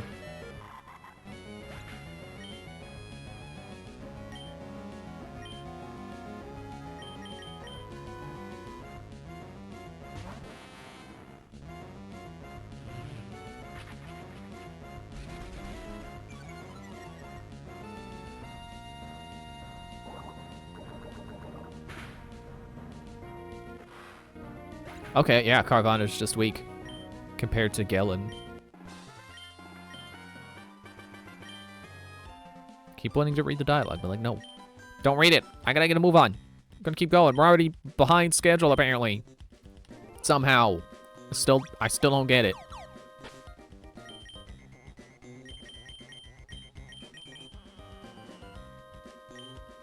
I feel like I was reviving Dreamcatcher at this point last stream as well. You know, last time we were at this part in the base. I think I was recovering because I was like, oh, Archie could be behind that door.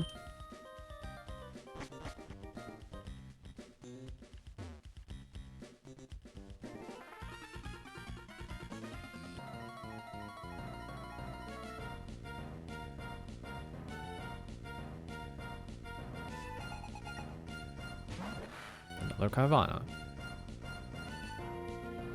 Is this gonna end the same way it has been ending? Well, at least you gotta move in first. Okay, let me use a sludge. And the Carvanha. Faints. This was a little different, but mostly the same. Galen can easily take out a Carvanha.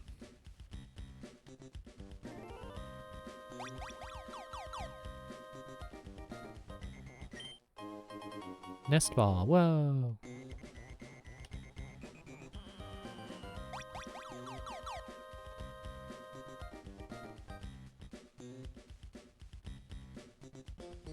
Okay, just making sure I've seen the entire room. You.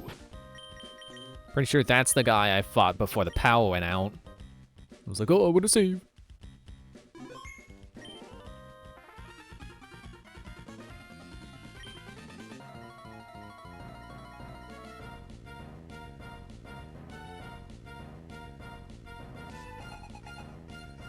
I can't tell if their pants are supposed to have like a bone pattern along them, or if I'm just misinterpreting the sprite.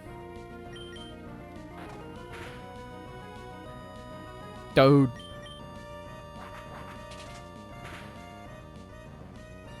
The critical.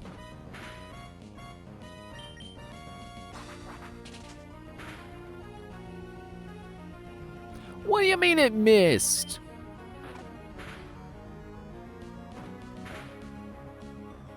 Yeah, take that, Zubat.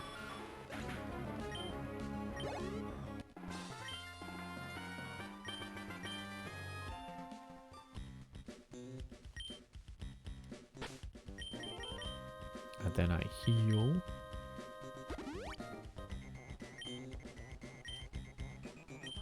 Then I save.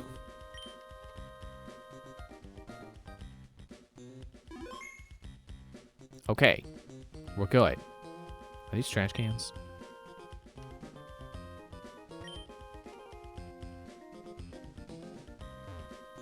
Why do I keep thinking these doors are 3 tiles wide? Oh, double battle. How's my Pokemon doing? Alright, let's get into it. More panels. The hideout's pride and joy. You clueless about where you are, aren't you? Fluster and tire out the enemy, then lower the boom. That's our plan. Didn't I read that dialogue before? When I joined Team Aqua, the first thing I had to learn was how these warp panels connected.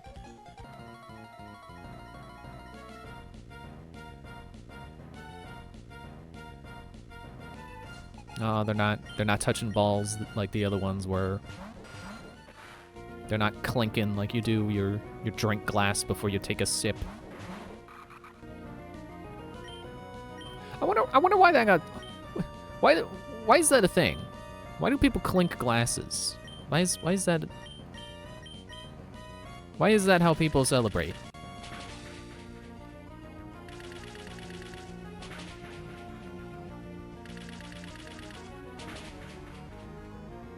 I mean, I guess it's kind of like a high five, but with a cup.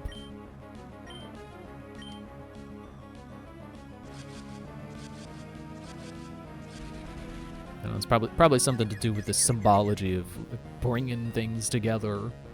It's like bringing people together. Dude.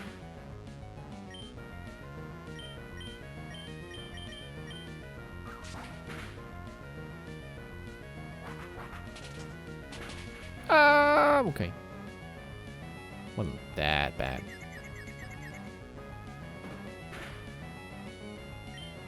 We got him this turn.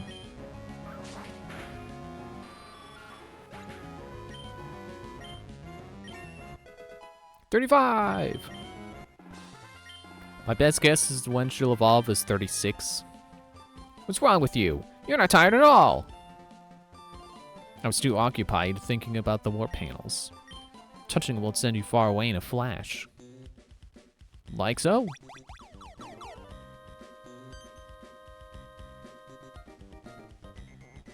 I thought it was a cutscene for a moment. Let me make sure I'm healed.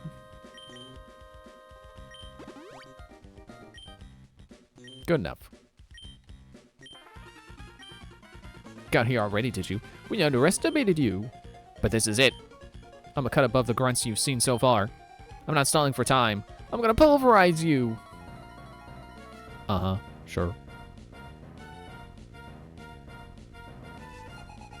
Oh yeah, you're an admin.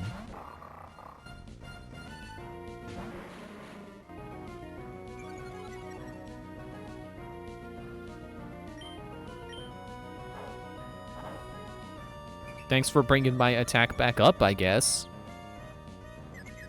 Never thought about that before, did I? Lowers your attack with Intimidate, and then makes it go up using Swagger. Those are like the two signature traits of Mighty Enna. They do kind of contrast each other. Yeah, there should be a penalty for using Odor Sleuth on a Coughing. I mean, I guess Coughing isn't explicitly a stink Pokemon, but you gotta imagine it doesn't smell good. Dude. Yeah, you're still hurt by your poison. Oh no, not my speed when you're already faster than me.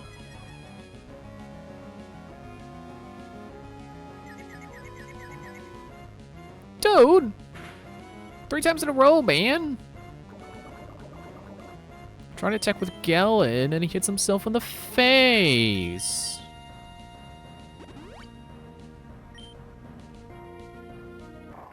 Okay, bye!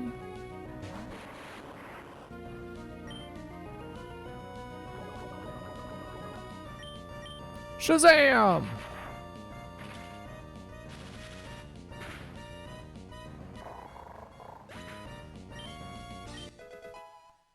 You know, that reminds me, I was watching some YouTube videos of someone debunking TikToks. Wait, what was it? And one of the ones they were debunking was someone who was claiming to be able to, like, I think they were saying they were disproving the Mandela effect, because they're like, look, I got all these things. They're like, you know, all the things that people remember. Like, look, I have Shazam starring Sinbad. It's like, having those doesn't prove anything.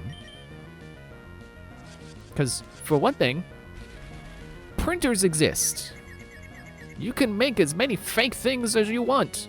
You can make fake copies of the movie Shazam.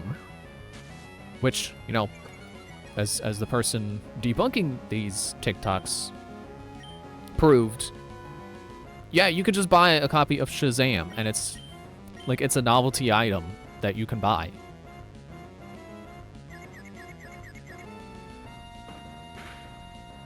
So like, I don't know what they thought they were proving by being like, look, it's a jar of Jiffy peanut butter. It's like, yeah, you could have printed that label and stuck that on there.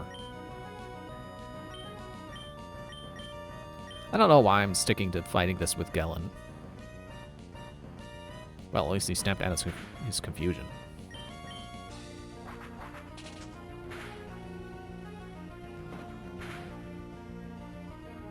Yeah, alright, I'm switching now. Back to Marimari.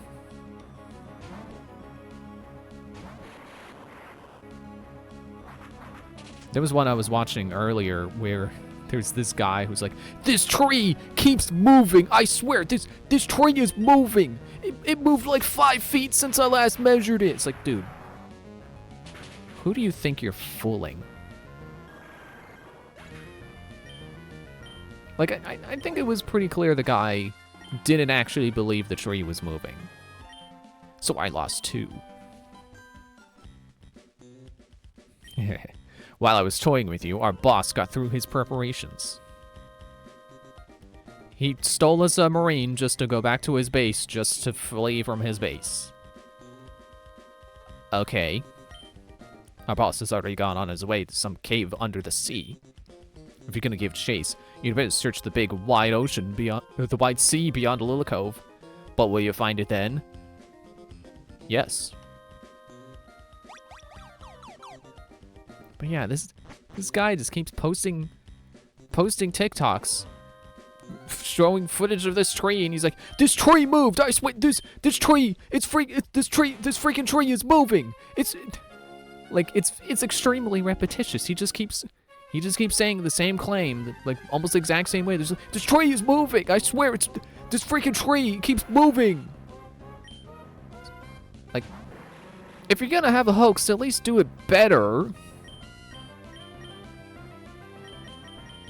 Like, he wasn't even claiming to he wasn't even showing proof of any kind, real or faked. Because he's like, oh, it moved 5 feet. And then what does he do? Nothing. Because it didn't move 5 feet. And he didn't actually measure it. Like, it'd be one thing if he actually had, you know, like a tape measure or one of those, like, yardstick wheel things where, like, you wheel it along and it tells you how many yards it's moved. None of that. He's just like, I measured it. It moved 5 feet. And he says it moves like 5 feet in like the first 3 videos. That tree would have noticeably not been in the same position if it moved 15 feet since the first time you saw it. Or I guess 10 feet since the first time he showed it. 10 feet is a lot of feet. And that tree is sitting next to another tree.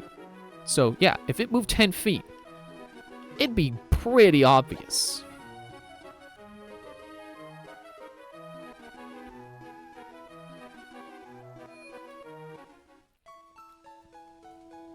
Yeah, like I said, I think it's kind of obvious that guy doesn't actually believe the tree is moving. He's just trying to, I don't know, troll or something.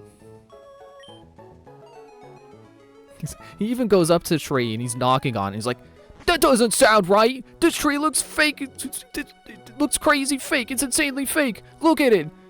It's such a fake tree." It's like, you're not proving anything just by going up to it and being like, "That doesn't sound right." It's like, yeah, it sounds right. It sounds like knocking on a tree. Genuinely, it just sounds like he's trying to gaslight anyone who's willing to believe him. It's like, "That doesn't sound right. It doesn't look right." It's like, it moved 5 feet. Proof?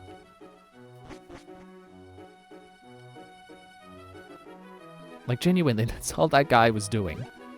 Was just shouting the same things and, like, I did that wrong. And expecting you to believe that it actually moved 5 feet, or that it actually doesn't sound right for what a tree sounds like when you knock on it. It's just the most ridiculous hoax. Like, it already sounds like a bad Reddit horror story. It's like, "The tree is stalking me. It moves 5 feet towards my house every night. And ever since I started talking about that tree, I keep getting phone calls of people telling me to stop paying attention to the tree."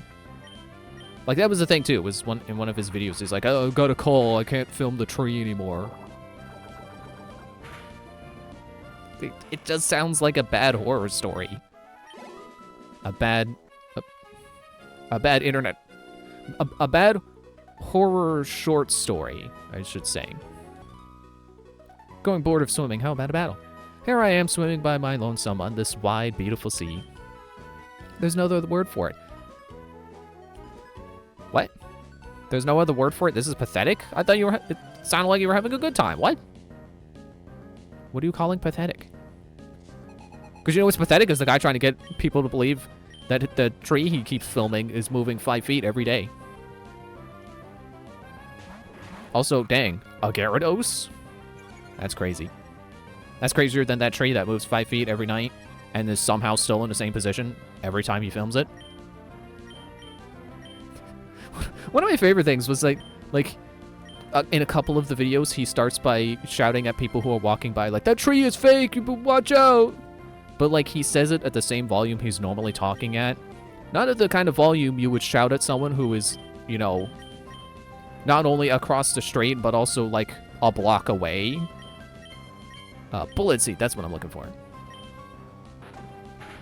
So it's just like this is his normal talking voice, and then he's like, that tree is fake, watch out. Like, you're clearly trying not to shout at, trying not to shout your ridiculous claim loud enough that the people who you're quote-unquote warning can hear how ridiculous you are. Like, it's clearly using a tone of voice to not get heard. Because he doesn't want to get heard, because he doesn't want people to think he's crazy for thinking Seriously. Man, I don't mean to keep harping on it so much, but, like, it's just such a ridiculous hoax. Like, I like believing stuff, but even I am like, okay, come on, buddy. Who's gonna believe you that that tree is moving? At least fake some evidence.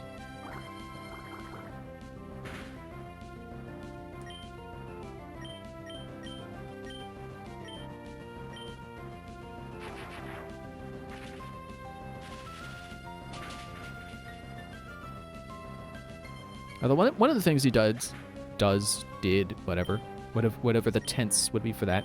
So he ties a piece of string from the one tree to the other. And then, like, he claims, like, overnight, look, the string is less tight now. That means the tree moved. But, like, if it really moved, wouldn't the string be more tight because now it's a further distance from that other tree?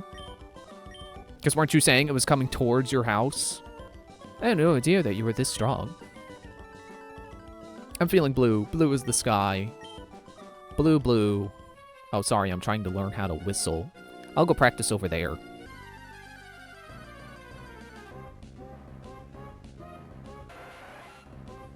Also, while the string is tied to the other string, noticeably, he doesn't claim the tree moved in feet this time. He says inches, because he knows that if he claims the tree moved 5 feet while it's tied to another tree, people would be like, well, then why didn't the string break? Because 5 feet is a lot of distance for a tree to move while tied to another tree. You know, never mind trees being able to move at all. They can't. Ow. Okay, then. No, you know what? No. We'll just use a different attack. If Bullet Seed's not working, then we just use Cut or something. I don't know.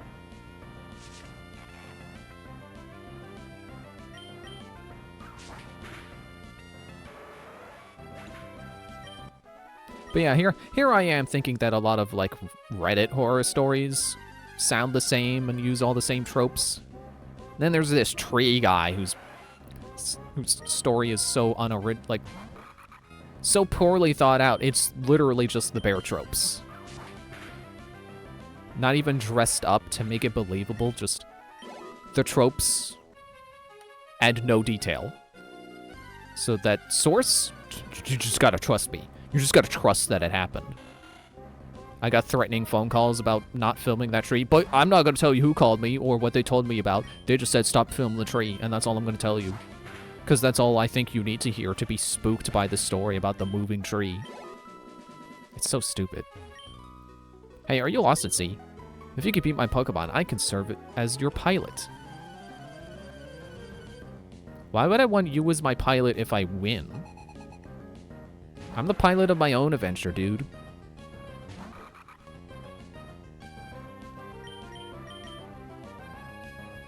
Oh yeah, I forgot Galen got knocked out by the Gyarados. Too busy ragging on the tree guy. Excuse me.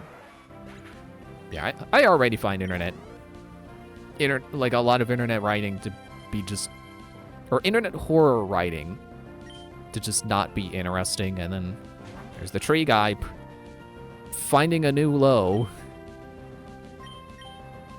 I don't mean to be so harsh on, you know, horror stories that try. There are good ones out there.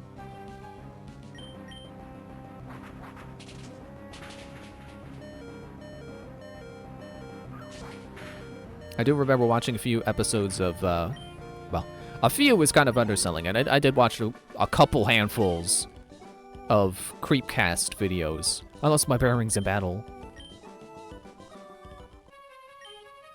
Many people lose their bearings at sea. If you're that sort, you may refer to the Pokénav's map. Or you should... whatever. I'm going back to heal because I forgot. Galen fainted. Yeah, honestly, like even for the couple handfuls of Creepcast videos I watched, there just aren't a whole lot of stories they talked about that I thought were genuinely interesting. And I'm not going to be like, oh, Creepcast is bad. No, it's not their fault. It's not their fault that they're talking about stories that I don't find interesting. That's me. That's my problem.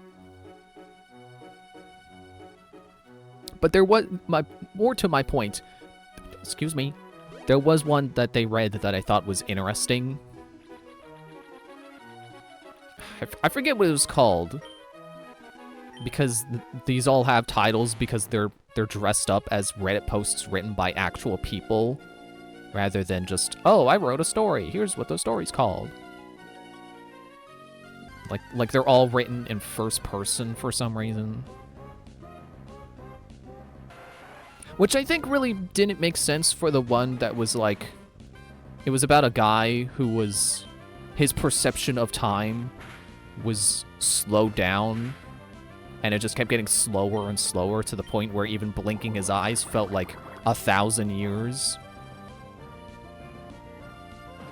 Which is kind of one of those horror things where it's like, yeah, it would be scary to experience that, but I don't feel scared reading it. Or I guess... hearing Creepcast read it. And it is... I kind of trailed off from my point. It's an interesting premise, but it didn't make sense being written in first person. Because, like, if it's written by the guy whose perception of time has slowed down so much that everything feels like it takes years to happen... How did he type it out? I'm the diving treasure hunter. I'm an awesome dude who makes deep sea dives to gather treasures, resting at the bottom. You haven't got any treasures for me. You've seen any shards like Red Shard. You gotta trade it with me. Okay, I did not mean to walk back up. But I think it was by the same person who wrote that story. They wrote a different story that I thought was interesting. It was like, it was called something like, My Daughter Wants to Eat a Girl Who Shares Her Birthday, or something like that. I can't do this anymore. It's utterly hopeless. I'm a fighting type trainer, so I can't win in Moss Deep Gym, no matter how hard I try. Ah! Punch, punch, punch, punch, punch, punch. What? Don't look at me that way. I'm only hitting the ground. Or do you want me to teach your Pokemon Dynamic Punch? Can they? What? You do? You're a good person. Which Pokemon should I teach? Oh, Swift Blaze is the only one who can.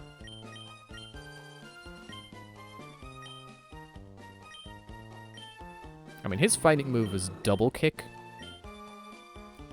Oh, okay. It's one of those moves.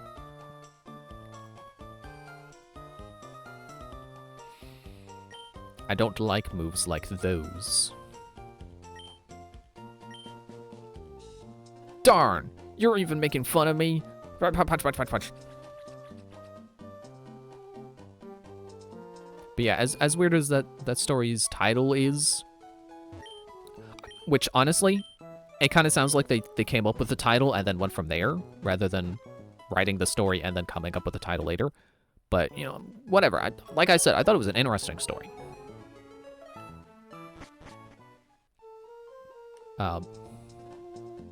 But yeah, it also is like, I didn't find it scary. I just thought it was interesting.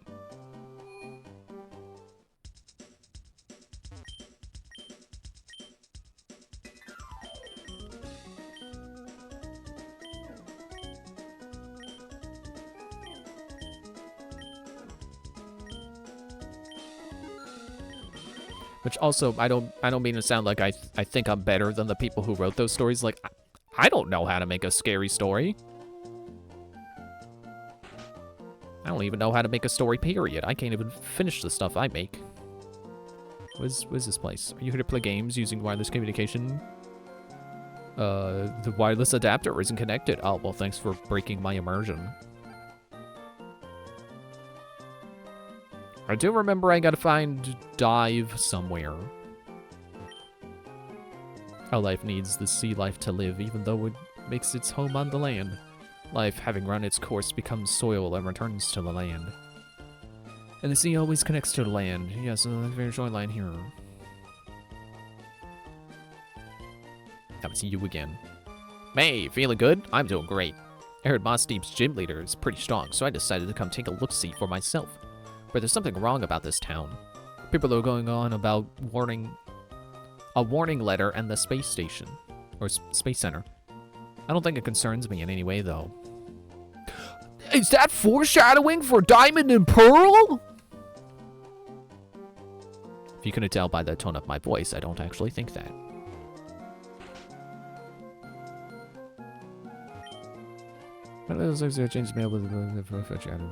Okay.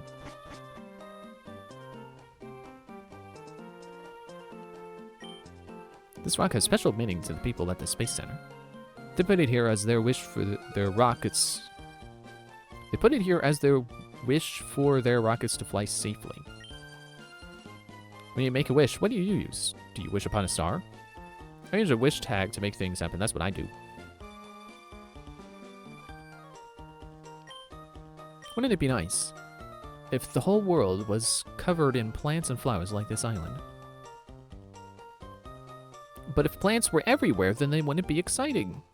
Sometimes you're gonna have biomes that aren't plants, so you can appreciate the ones that do have them. Voyage on a ship is fine, but crossing the sea with a Pokemon using surf, now that's an exhilarating trip, wouldn't you, a youngster?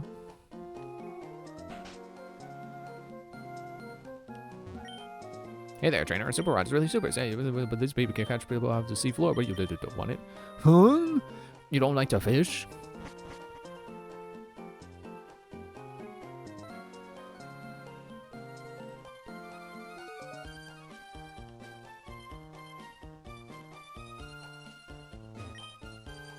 Space Center. The closest place to space. Until the next game where you can...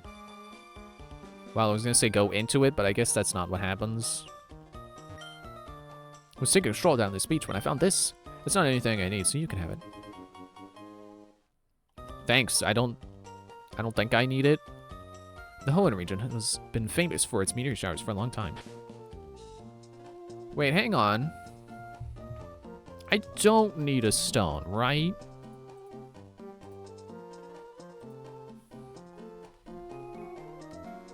I'm gonna spoil what level Dreamcatcher evolves at, but it's better than Leaf Stone!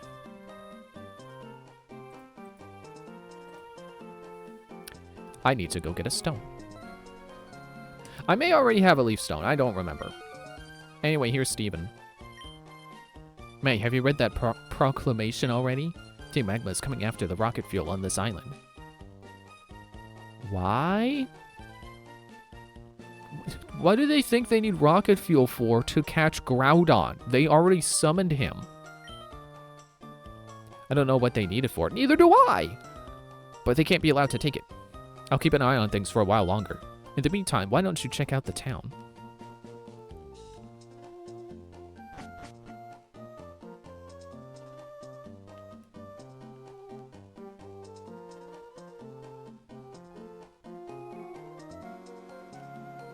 Have I healed yet?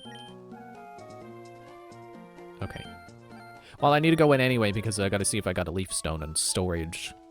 And if not, I gotta fly out of town. I think the department store has them.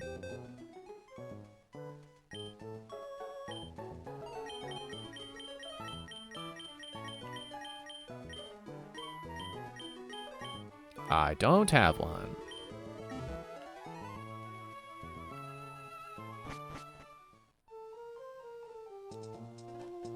Wait, did Ludicolo also evolve with a Leaf Stone? Or was it a Sunstone? I hope I don't have to go to the sunken ship to evolve Dreamcatcher.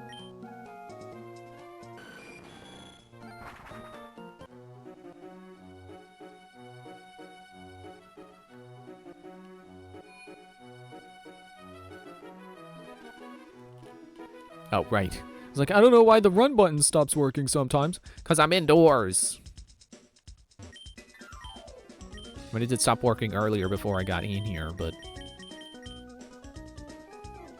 But then I got in here, and I was like, why isn't it working?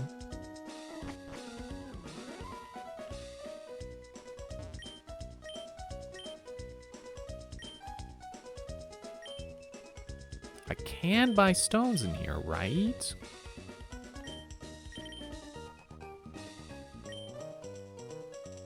Excuse me!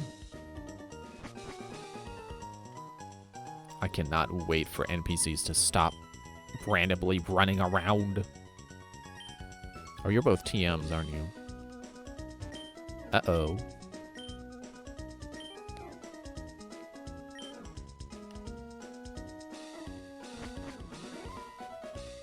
Well, you're not gonna be stones.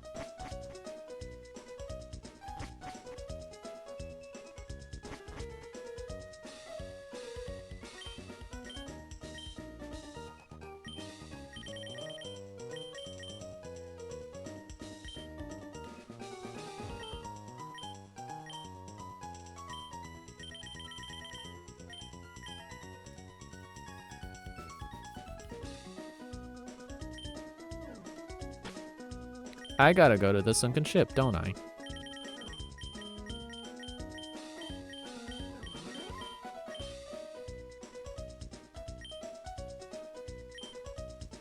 Well, let me just take a quick check back at the wiki.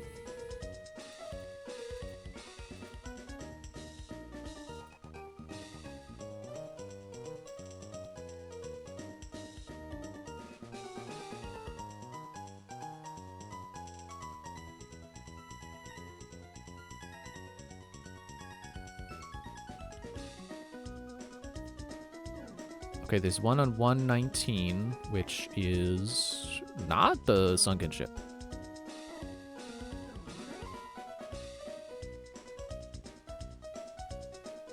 Southernmost tip of the middle requires surf.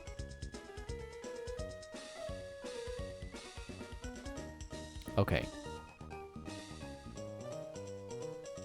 Let me...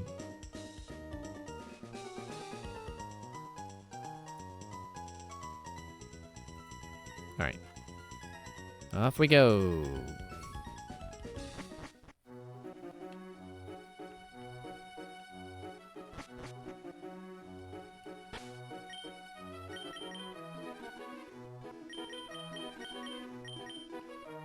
I'm gonna go here, or... Those noises were because I realized, like, oh wait, it's southernmost tip. But,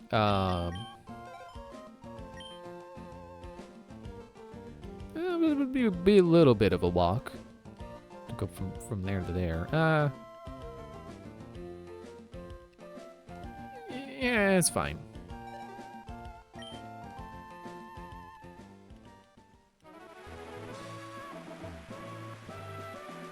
Oh, it's raining here. I wonder if Kyogre's here. Also an elixir I missed. Cool.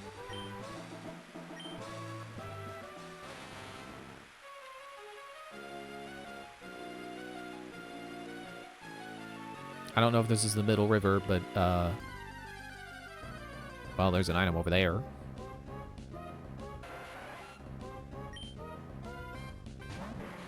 As far as I know, there was no benefit to holding off evolution other than moves. So because I don't think Dreamcatcher learns anything I care about through level up, I'm using this stone right away. Because as far as I know, there is a catch-up system in place for stat growth. So as far as I know, her stats will be the same whether I evolve her sooner or later.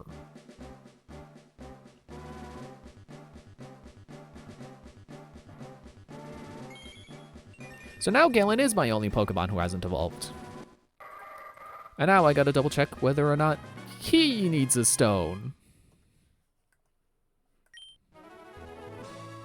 So 1 second. coughing. Okay, 35. I have spoiled it.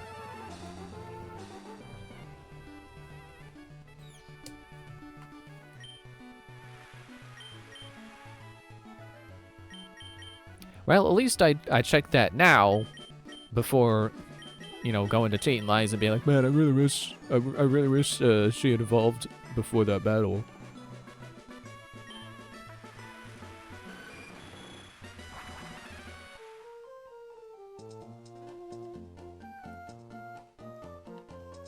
Let me make sure I go in.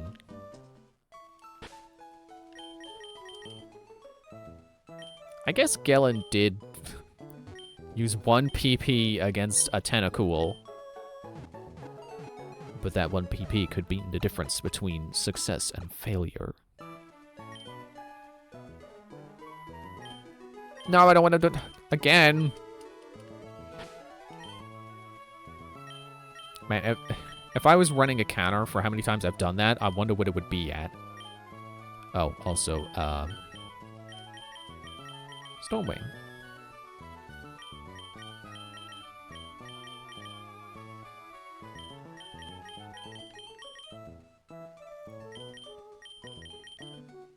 It just happens that 2 of my highest level Pokemon are 2 that are weak to Psychic, so I probably don't want them showing up. Until it's time to fight Tate and Liza, and then I want Scythozoa to get the first hit in as soon as possible.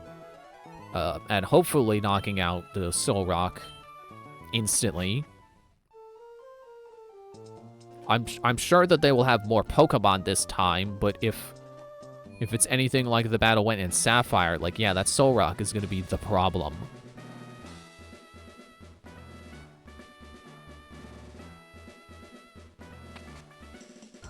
Ah, okay.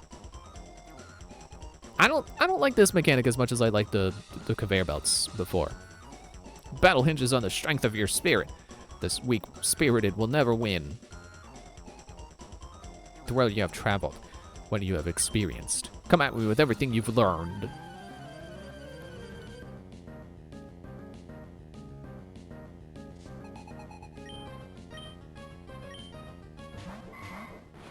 Kadabra and Krelia.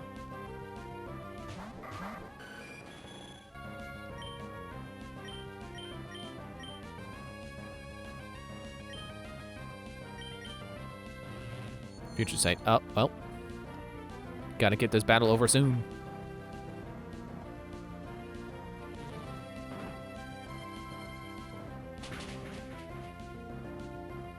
Oh, there goes Kadabra. And then... oh, Stormling level up. Oh, cool. Imprison. Kablam! I'm almost impressed. Almost.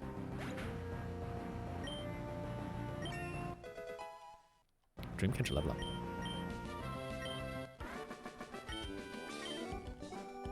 I lost! I must temper my spirit again. You've traveled a path of greatness.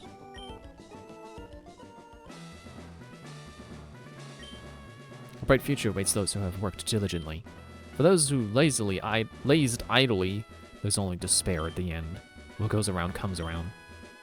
The indecisive lose. That's my warning to you.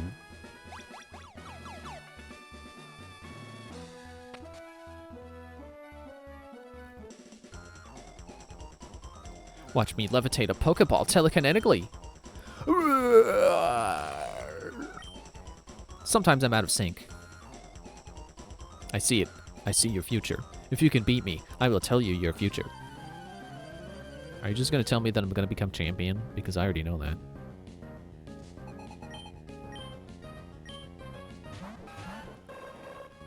Oh. Hello, Generation 2 Pokemon.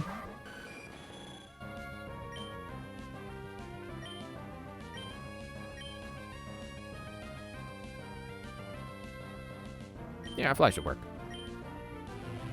Okay, great. I got another timer.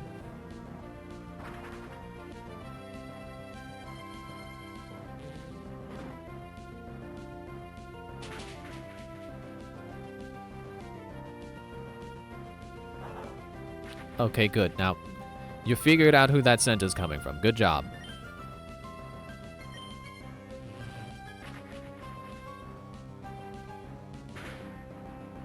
Oh, I thought Dark resisted itself. And you did not take as much damage from that as I thought you would, but that's fine because I got the wrapper we got out here. And my wallpaper shuffling because it's 10 o'clock.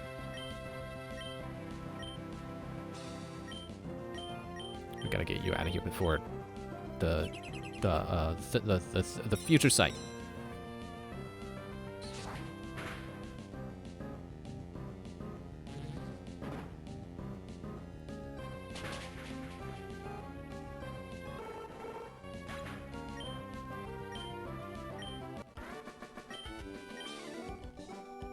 My Pokemon battling skills are out of sync too. I surrender. How can I talk to you? A Pokeball was too heavy to lift psychically, but this does, Bunny. Whoa! No, I'm not cheating. I didn't blow on it, honestly. You will wage a terrifically intense battle with our gym leaders. The result? You won't hear from me.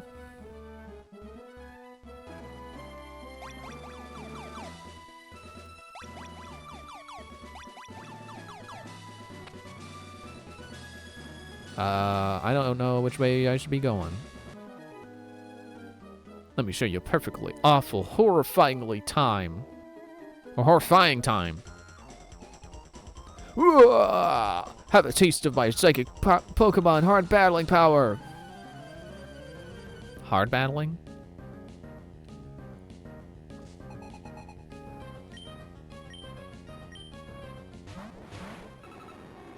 Wow, Buffett.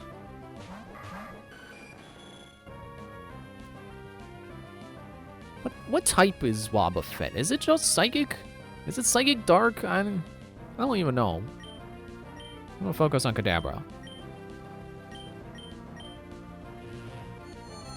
Well, there's Future Sight again.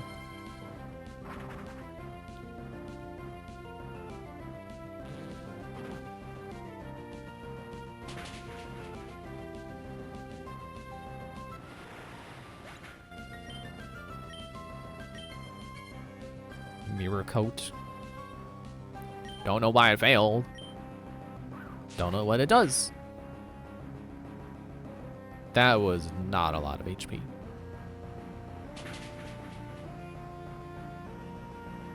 That's better. Ow.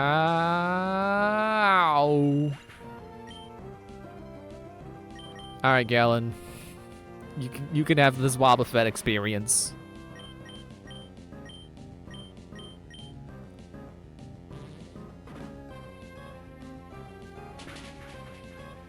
I can at least say Wobbuffet is probably Psychic because it's weak to Dark. Don't know if it's pure Psychic, but it's weak to Dark.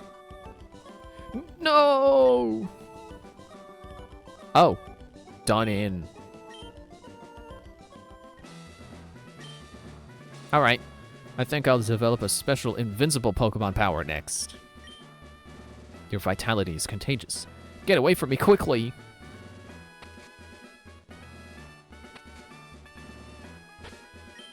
Okay, gonna revive Stormwing. Nope, not Galen.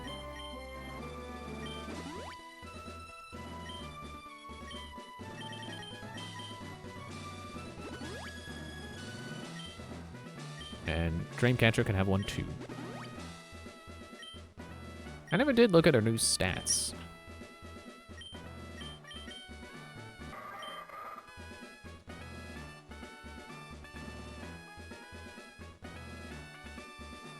Not bad.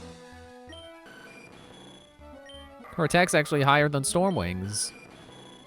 That's not great for Stormwing, but I guess I do have him for defenses rather than offenses. Yeah, both defenses are just flat out better on Stormwing. But both attacks are better on Dreamcatcher.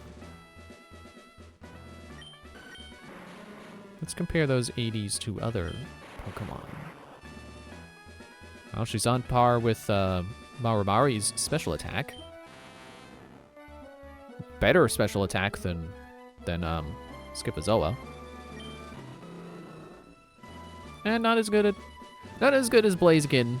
Not as good as Swiftblade, but Swiftblade's also level 40 and a starter, so he's gonna be good no matter what, really.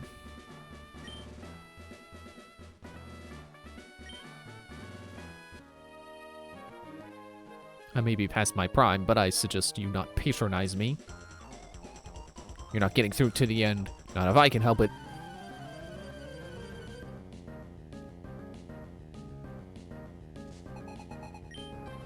Yeah, I know. Something about this gym just feels kind of stupid. I don't like this layout or these puzzles. Like, they're not even really puzzles. It's just like, oh, do you want to spin the trainers around to make them double battles?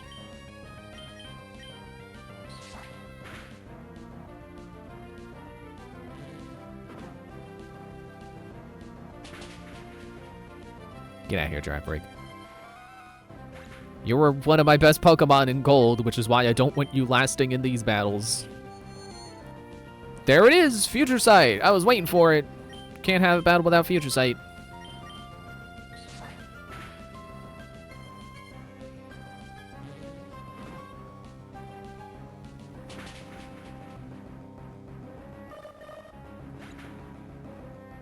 Hang on. I was trying to turn off my fan, but the remote wasn't working. Excuse me.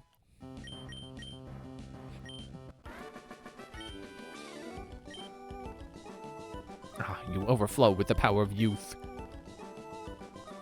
How could you be so ludicrously strong? Because I overflow with the power of youth, or whatever that guy said.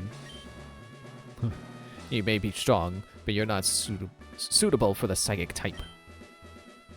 Tell that to the Girafarig I had in Gold. The way you battle is somehow brutal. It seems that I could not overcome your youthful energy. Like, where am I even going? What is the layout of this place? It doesn't make any sense. I guess I just accomplished a goal by going there.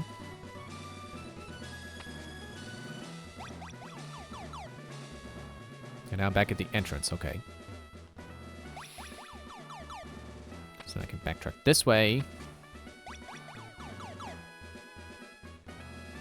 Oh wait, no, to the right? To the left.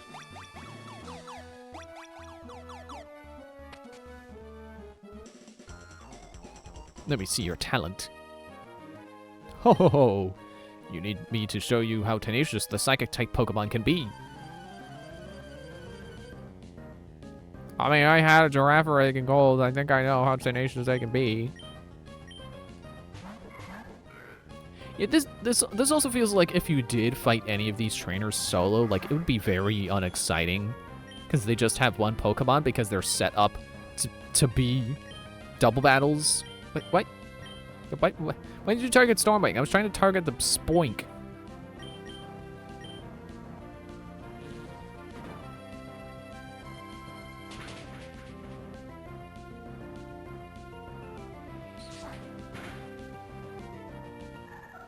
Sorry, Ralts.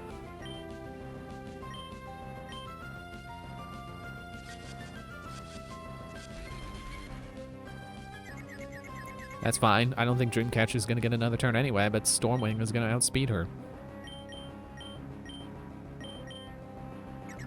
Oh, you outsped both of us. For Magicoat. And also Dreamcatcher did go fast, go first. Outspeed Stormwing.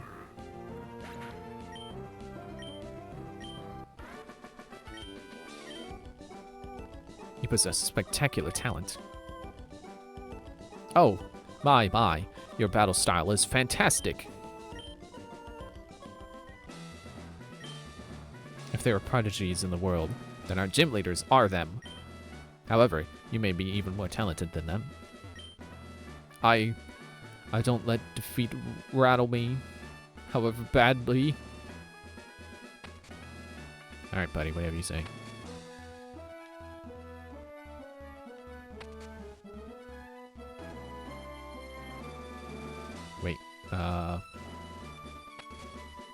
There. When you lose to me, don't be too hard on yourself. It's not that you're weak. I'm just too strong. Even at the risk of life, I will win this battle. Whoa. Calm down, it's not that serious. You sound like a maniac.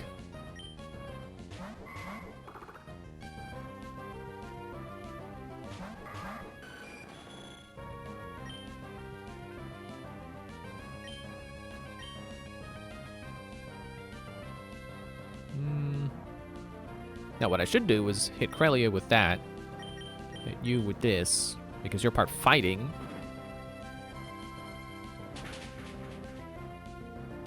Good. I'm sure you'll make a great Gardevoir, Krelia.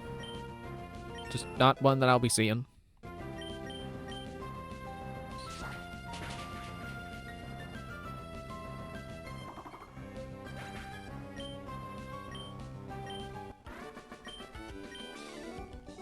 You're just too strong.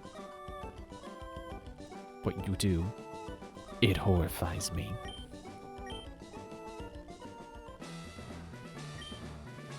I'm not gonna get down on myself for losing. I just need to train harder. Positive thinking, that's my strong point. How dare you beat me? It won't be my fault if something horrible befalls you. I mean, I beat you in battle, so yeah, if something horrible happens, it's not your fault.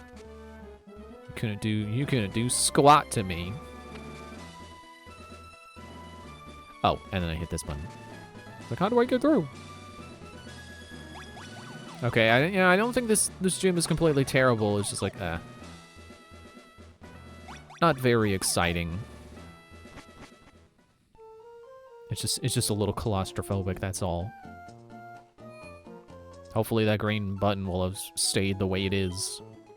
So I can come here to heal before Tate and Liza.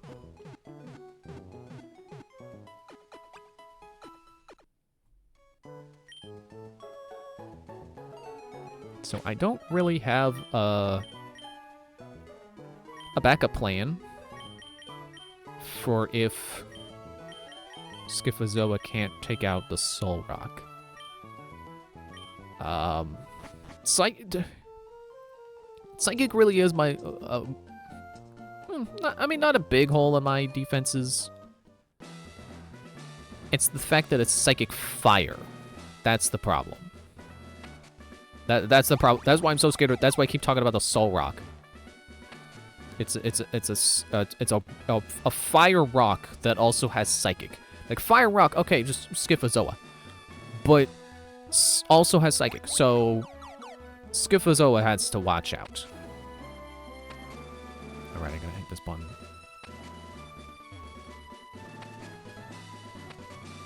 I'm gonna have to go back and hit the green button, aren't I? Like, Solrock is a very it's an outlier case that is very problematic for me. Because it is... because it is a specific set of circumstances. Because it is a combination of things that I can't resist all at once.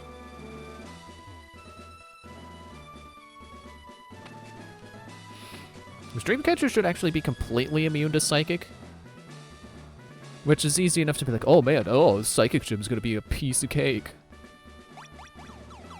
But that's only if they don't have anything else. If their only offensive moves are Psychic, then yeah. Dreamcatcher can sweep. But otherwise, you know, if they have a flying move or a fire move, like, yeah, she's in trouble. Or poison. Bug. So here we are. Tate and Liza.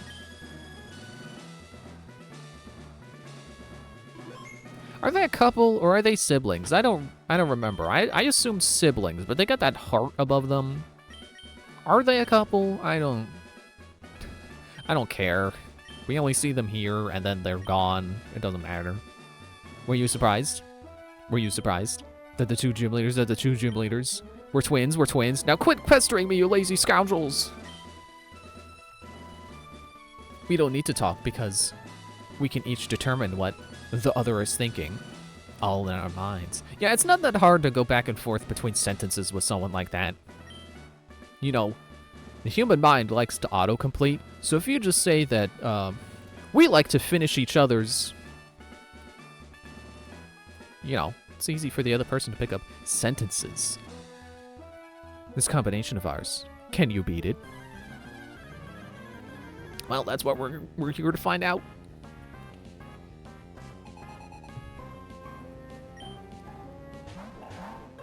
Are they also children?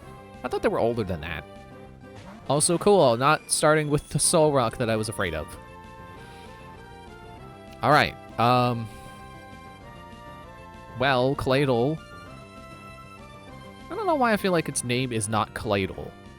Why do I feel like that the wrong name is being displayed?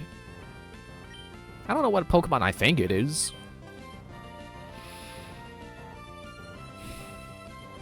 But should be part ground, so water should work. Ground isn't weak to steel, right? That's the nature chart. That's not the right chart. Oop, passed it. Ground is weak to water, grass, ice. Not steel.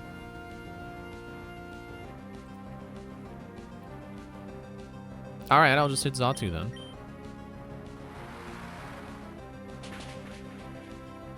Okay.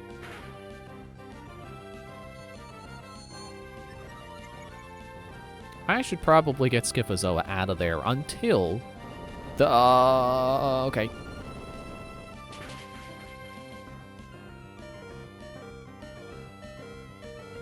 Doesn't affect storming.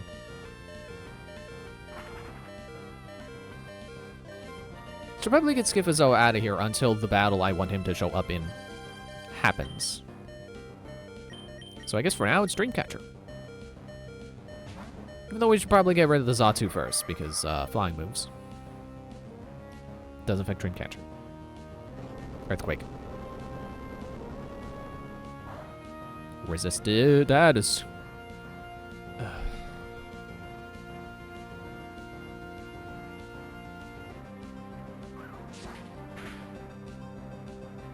okay. Feint attack, Xatu. You can do whatever. I don't care.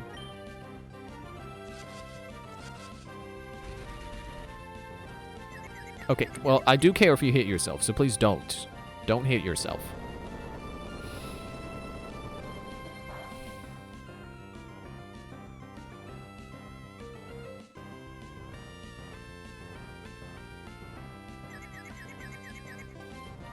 I'm just glad it's not like traditional RPG confusion where you can hit your allies.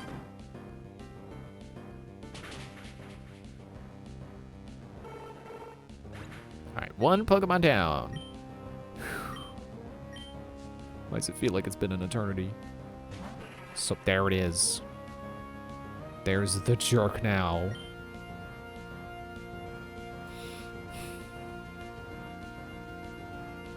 I don't feel like Bullet Seed is going to do as much to Claydol as I want it to. Wait, is it Fire Rock or is it Psychic Rock? I'm looking this up. Don't call me a cheater. It's not cheating. Being resourceful.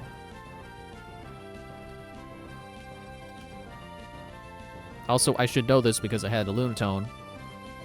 Yeah, Rock's Psychic. So actually, I should be able to hit it with a Steel move.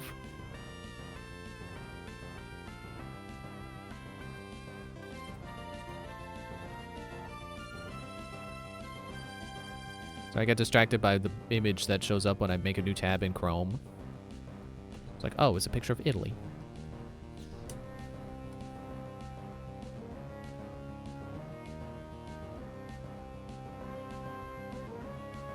I mean, I guess I could just go for Feint Attack.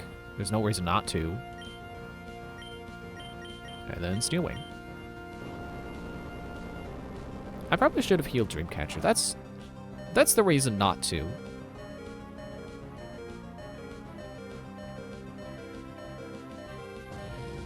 Ah, yeah.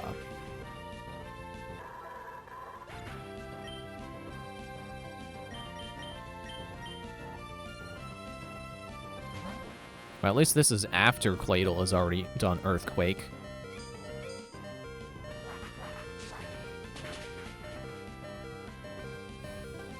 Okay. Surf. And heal. Scriphozoda? Yeah. Yeah, he's got over 100. He needs a hyper. Fast enough to surf him.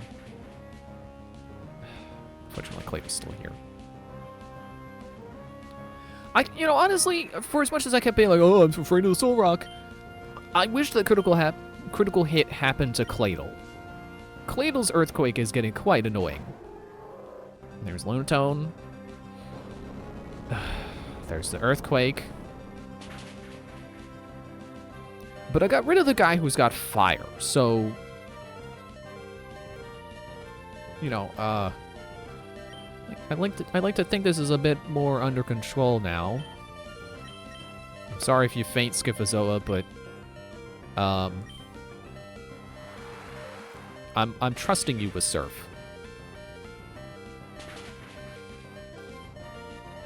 Okay, well... Sorry, Scyphozoa.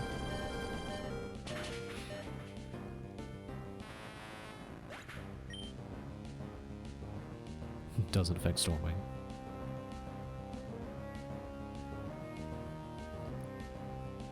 Alright, well... I could kick him. Kicking? I want to kick?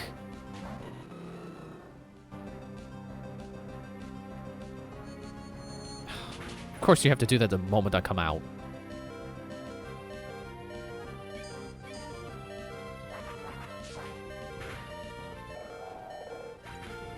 Well, that's...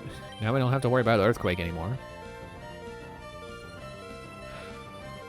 You know, I would like to revive Dreamcatcher. I think having her back would be very helpful. If I can remember what the thing is called. So, revive.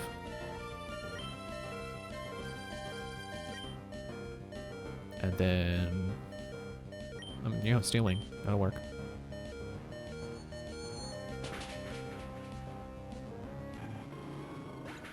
It's interesting that Stormwing has not taken any damage from anything yet. It's almost like the only thing they can do is confuse him. And then he's immune to everything else they have.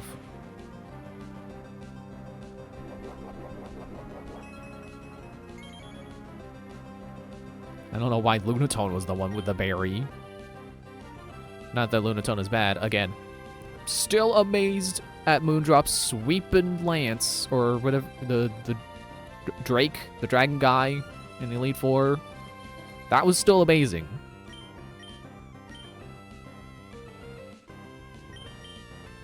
But, I don't know that Tate Liza's Lunatone is that good. Oh, look. Oh, finally, you did some damage to Stormwing. I was just saying. I didn't know if you could do it.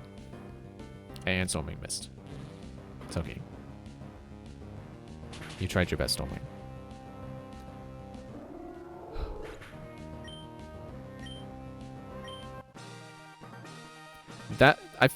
Ironically, I feel like because they had more Pokemon, that was easier. What? Our combination was shattered? Oh, you know, I just realized they're probably siblings because they're probably twins. It can't be helped. You've won. So, in recognition, take this.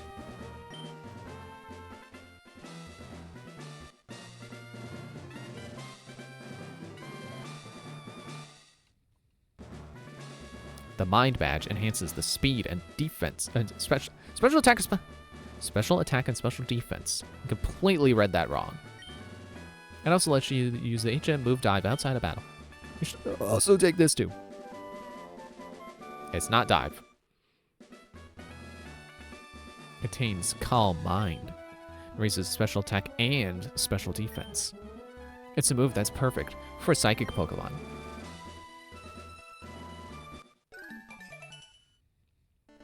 Well, at least if they actually are children, it's less weird for them to be adding their contacts to May's phone, because May is also a child.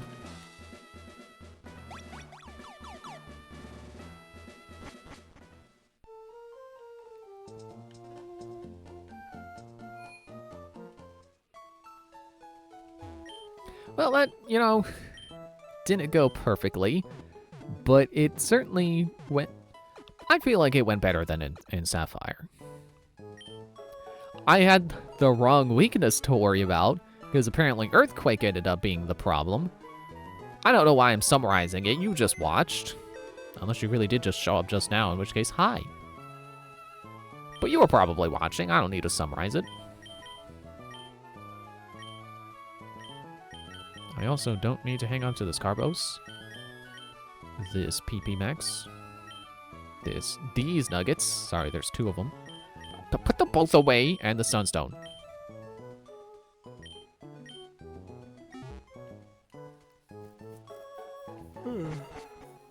Okay, now I gotta remember where to get Dive. I guess I'll go see Steven. I guess I'm not seeing Steven. I also did use up a lot of potions, so let me make sure I'm topped up. Never mind. Can't buy super potions here. Well, I did use a revive. I used 2 revives. I don't remember where I used the other revive, but okay. I guess that was on the way up.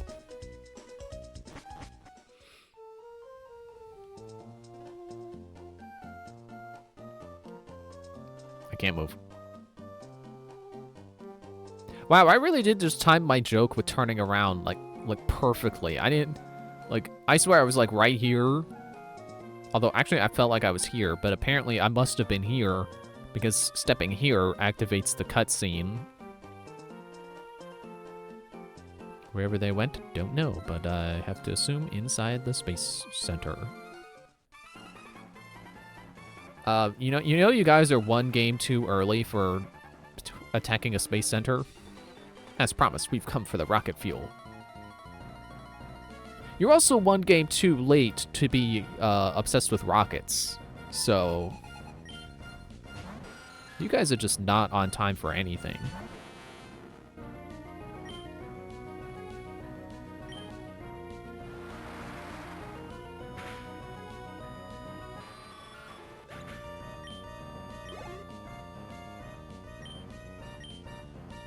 I guess Galen is, yeah, Stormbringer got some good levels in that gym, so Galen really needs catching up. Especially if I want him to evolve soon, which would be nice. Pretty much 2 more levels. Assuming he levels up after this battle. Would be nice.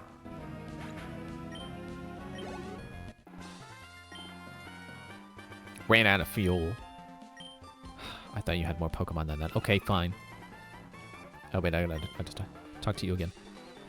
Don't think you're on a roll just because you beat me. Well, I mean... I cleared out Magma's base, I cleared out Aqua's base, I beat the gym here, and then I beat you. Yeah, I'm kind of on a roll. We gave you a fair warning. There's nothing sneaky about us.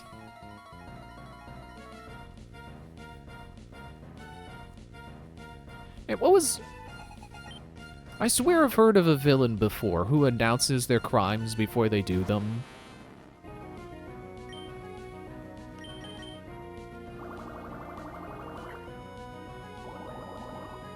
I want to say Mask to Mask from Ace Attorney does that. He, like, says ahead of time, like, hey, I'm going to steal your thing.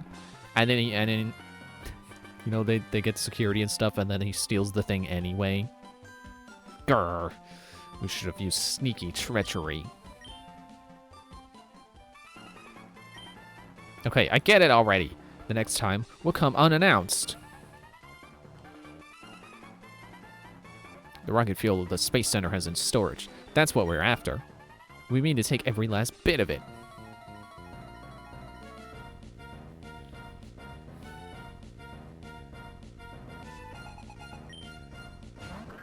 Little toy. I keep forgetting to put Galen in the front.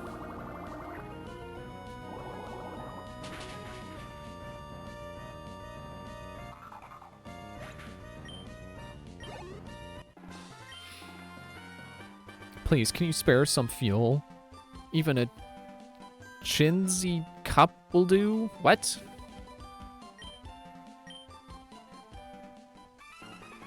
Felt like that was some kind of slur. What are we gonna do with the rocket fuel? How would I know? Ask our leader upstairs.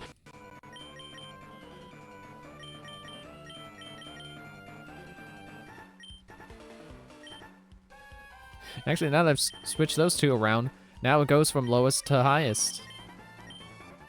Funny how that happened.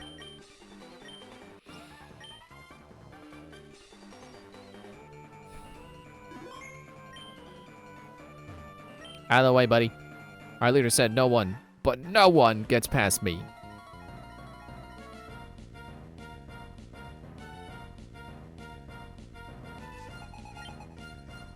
Oh, he's got 3 Pokemon.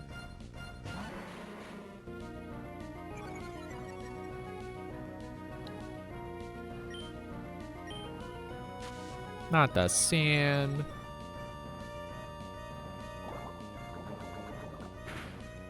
Poison, poison, poison. Yes!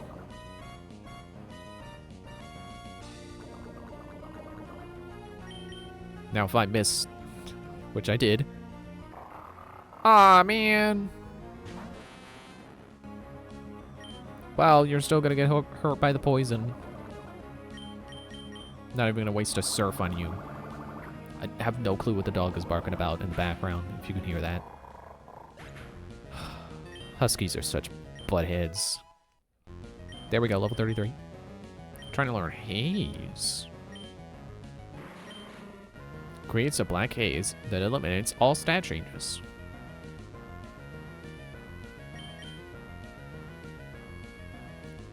I mean, like, this is his good move. This is okay, neutral damage.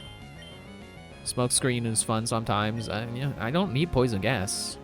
Sludge also has the chance to poison. Poison gas is completely redundant.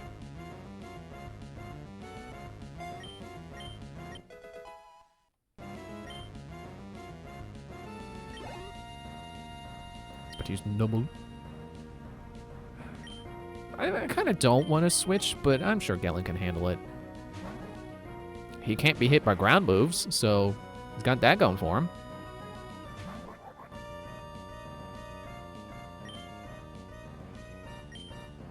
Oh, I probably should have used Haze first, because he does still have reduced offense from, Oh, you do resist poison. Ow.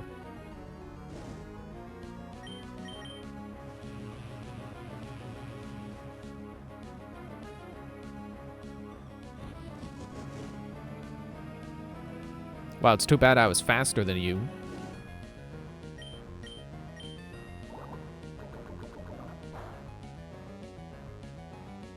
Why did that do less damage that time? Oh, right, burn.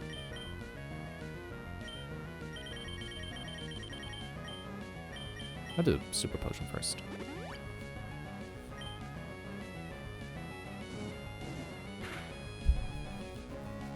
Do you mind not getting a critical hit when I'm burning? Bad enough, I gotta get rid of the burn.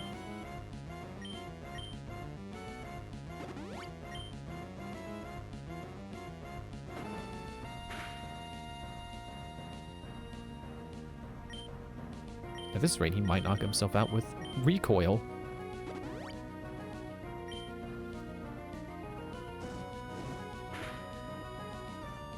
Stop critical hits.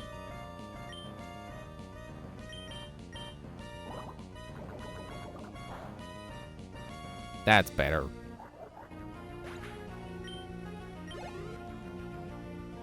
It's about to use Mightyena. What, are you gonna intimidate again? I got Haze. It's not gonna work. I mean, it will work, but then I'll remove it.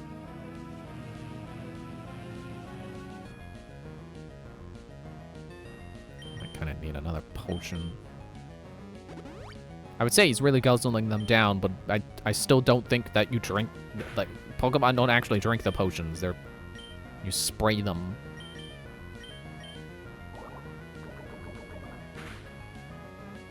I always hated when I was a kid and I would get a cut somewhere, and then, you know, one of my parents would apply the alcohol spray to clean it. Cause it burned. And it's like, yeah, I know it's good for me to clean it, but it hurts. Ack, ack, ack! Yeah, like that. That's the feeling of spraying the cleaning alcohol into a cut. Please, tell our leader that I never abandoned my post, that I stayed to the bitter end. Okay, but I gotta go heal. Unless one of these people can heal me. Probably not. It's not that far into town. I'll take my bike down the stairs!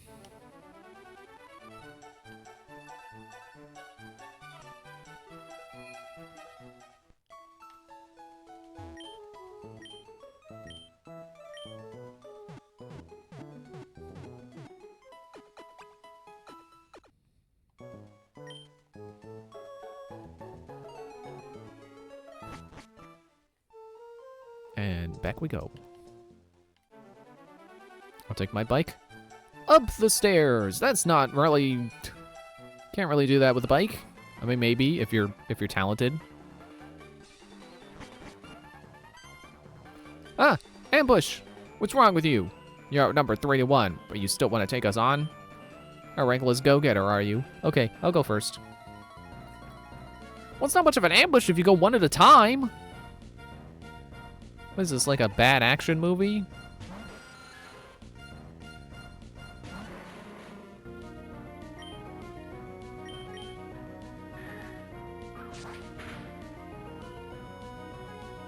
Okay, great tackle miss.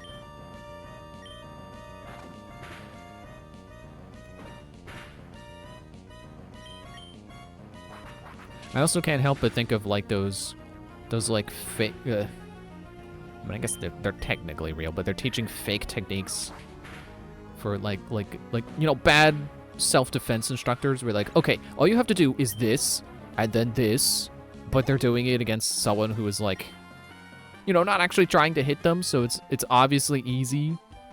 I lost, but it's too soon to be relieved. I'm up next. Like, you ever see those? Where it's someone being like, okay, if someone attacks you, all you have to do is grab their elbow, but like, how are you gonna grab their elbow in the middle of a real-time battle,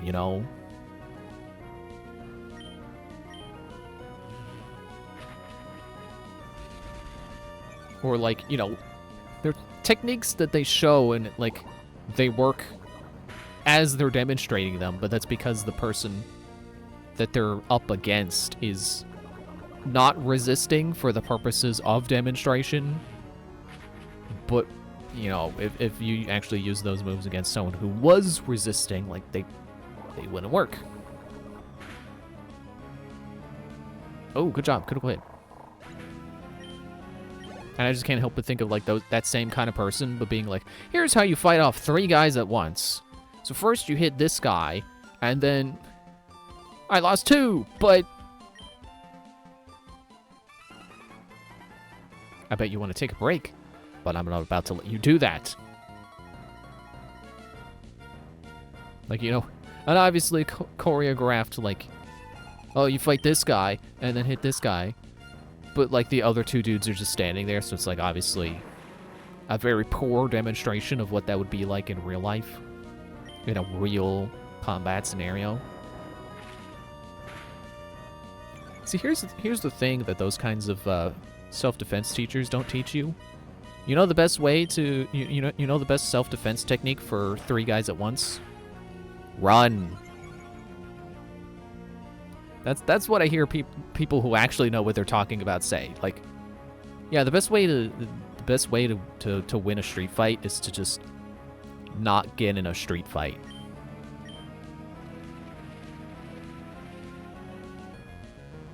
Oh, good, a sandstorm. Everybody knows that. Not the one Darude song. Everybody knows all of Darude's other songs.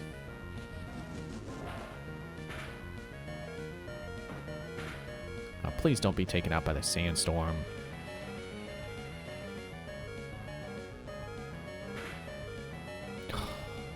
Good. He was buffeted, but it wasn't enough.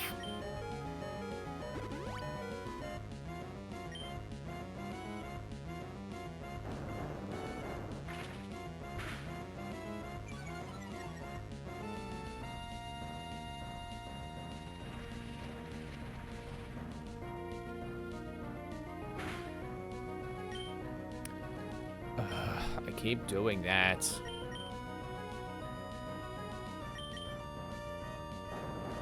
And you keep doing that. Stop rock tombing. And the dog is barking again, and I had something on my tongue. It's like, ugh. Dude! Okay. I take damage from the poison.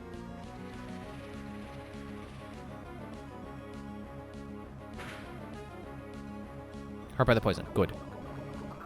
Galen wins. Didn't even gain 1 level from fighting those guys, did he? We should have taken a break. That's what we should have done.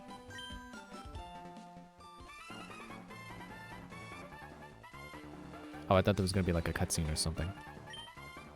Are we being useful to our leader at all? 3 of us here, and look at the sorry mess we've gotten ourselves into. We 3 losing like this. We look worse than usual by triple. Yeah, I suppose you do.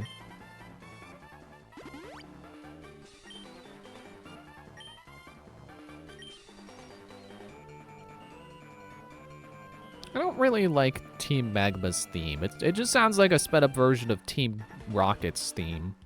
Which it could be. But it sounds annoying. I don't like it. Team Magma. What is the point of stealing rocket fuel?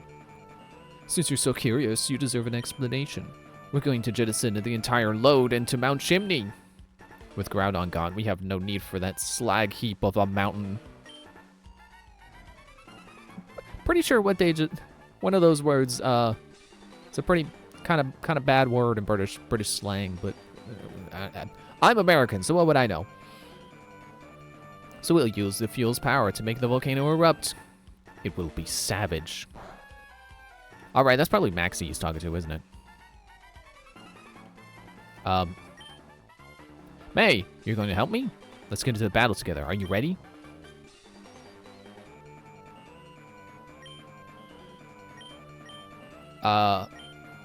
Okay.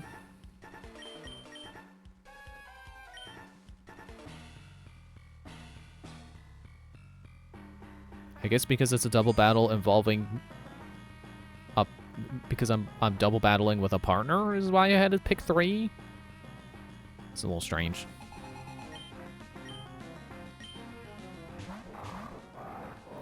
But it's only strange because it doesn't happen anywhere else in the game. Just like we're what, 16 hours into this, 17, and that's the first we're seeing that happen. It's weird.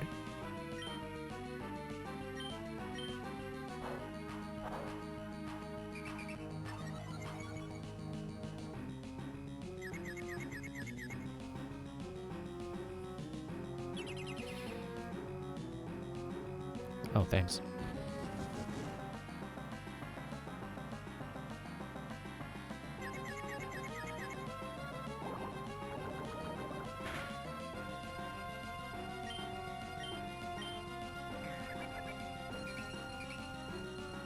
Oh no, Galen fell for the taunt. Why did you Metal Claw Mightyena? Shouldn't you do something against Camerupt?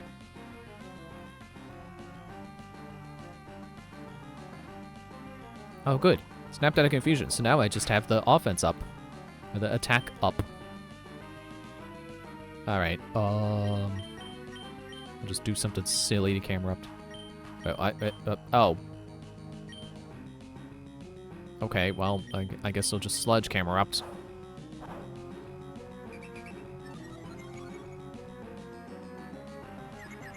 I keep thinking I can use Haze to make that go away, but I don't think it worked on Confusion.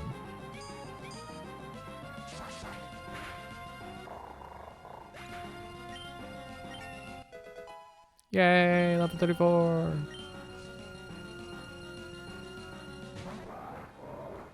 No, not the second one!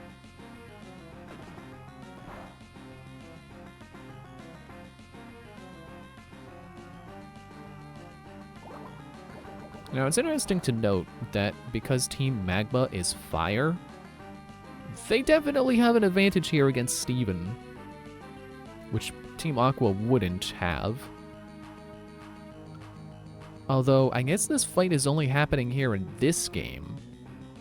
So, I don't know. I don't know if it really matters. Alright, I'm switching to Scyphozoa.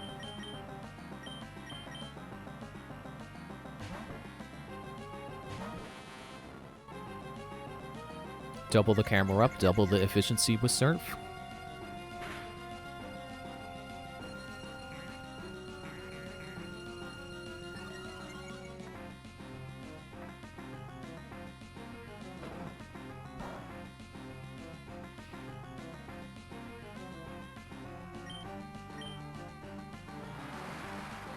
It would be kind of sad if neither of these camera up actually have a fire move.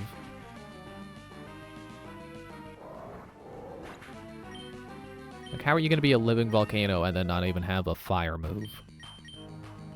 Trying to learn barrier.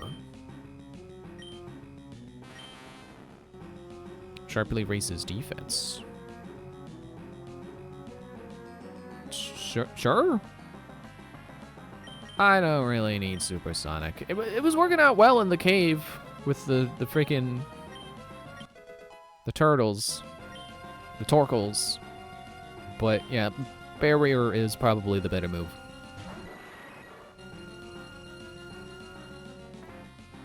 Get him, Matang.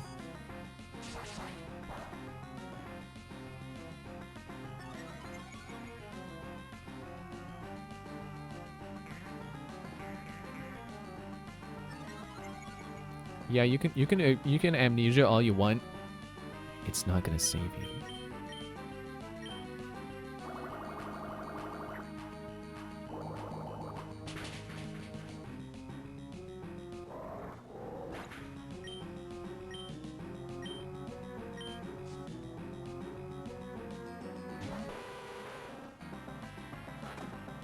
It's interesting how being in a double battle actually forces your rule set into set rather than switch.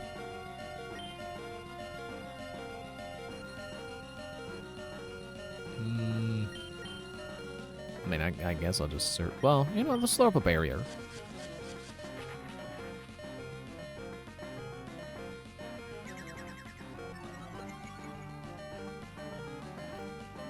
Oh, I thought it was like light screen where it affects the both of us.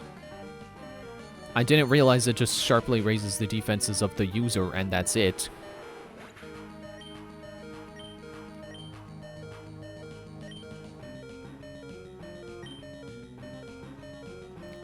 It's funny how the Crobat went out before the Golbat, but I guess Matang was focusing on him.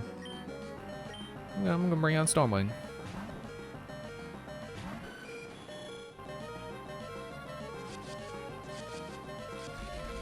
I suppose Team Magma and Team Aqua kind of they do have better type coverage than the average evil team.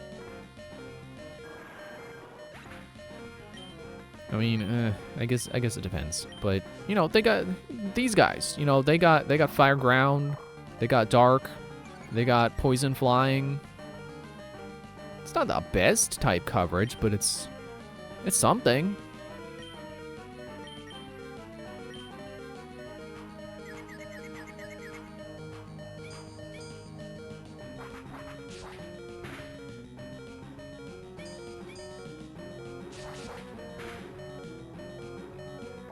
Wow.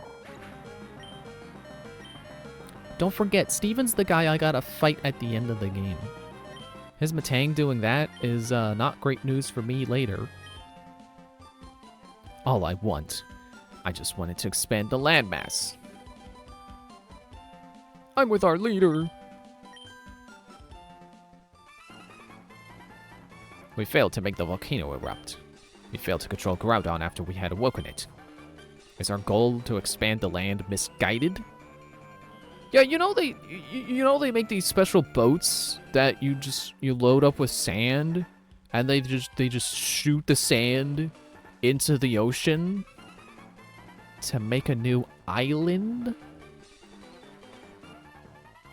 You know, it's I don't know if it's necessarily the most efficient thing ever, but it's better than throwing jet fuel into a volcano. I feel like the the dynamic they're going for is that Archie is the big strong pirate, and then Maxie is the smart lava scientist guy or something.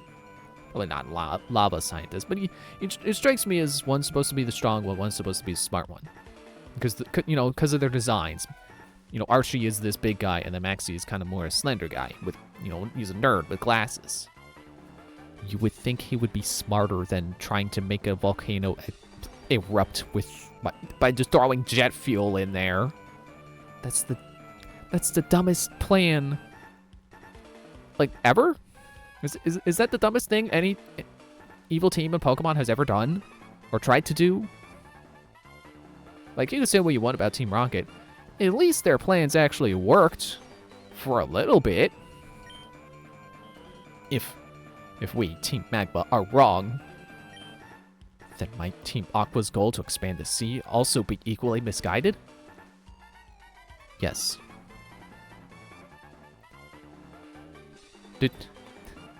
Wait, did the music just happen to loop, or did it start over because Maxie started talking again?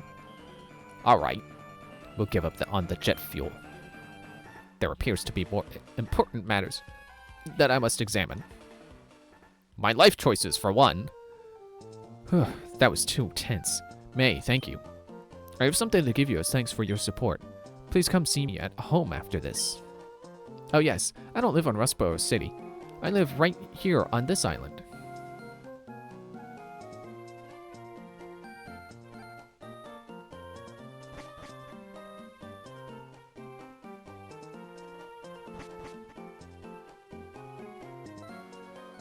Which house?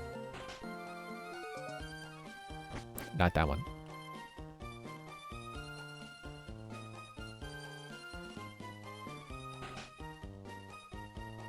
Not that one.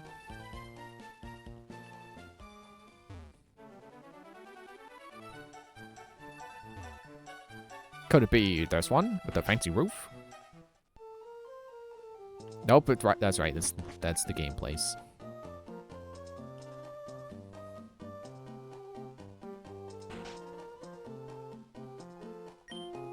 My little brother says he likes to go find people's secret bases. But they're not very secret if he finds them. There you are. May, as you can see, there's not much here, but this is my home. Thank you for all that you've done. This is my token of appreciation. It's the hidden machine dive. No need to be shy. You've earned this, HM. Cool, I got progress. While you're using Surf, you should notice dark patches of water. Use Dive if you come to deep water like it. You'll drop to the sea floor. When you want to come back up, use Dive again. In some places, it won't be possible for you to surface, though.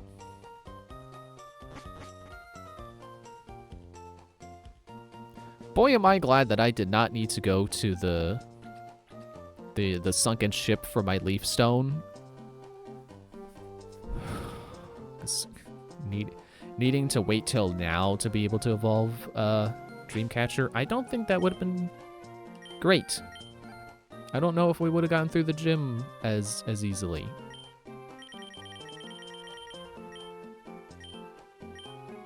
Oh yeah, what was the TM Tantalizer game again? Oh yeah, Calm Mind.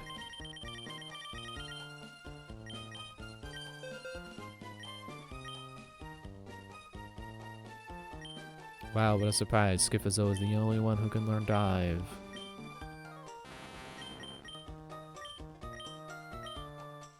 Less power, less PP. Oh boy!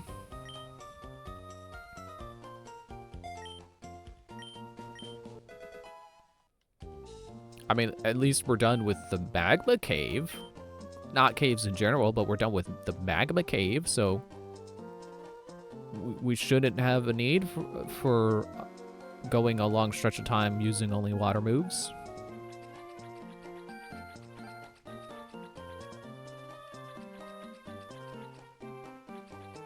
I was just listening to the footstep sounds. I was like, wait, is this guy making footstep sounds too, or is that just me?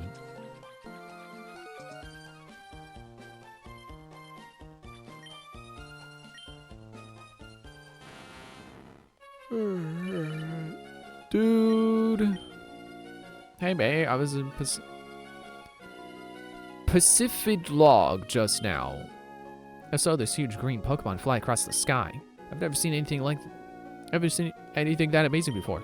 Wish you could have seen it, mate. Bye. Oh, I do need to go back and heal, actually.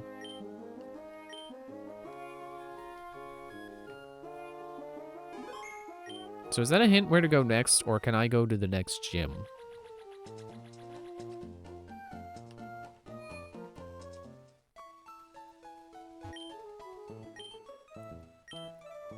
Pacific Log. What does that even mean?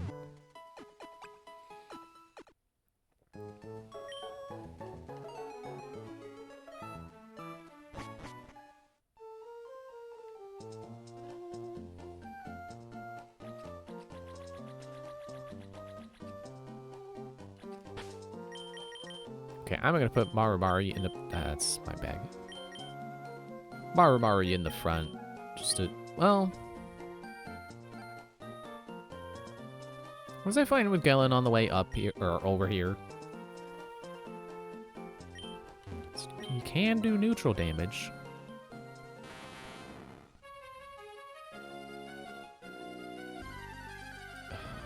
Okay, I don't remember where to go. I mean, there's the specific direction. I'm trying to get to the last gym town. I just don't remember what direction from Lost Deep it is.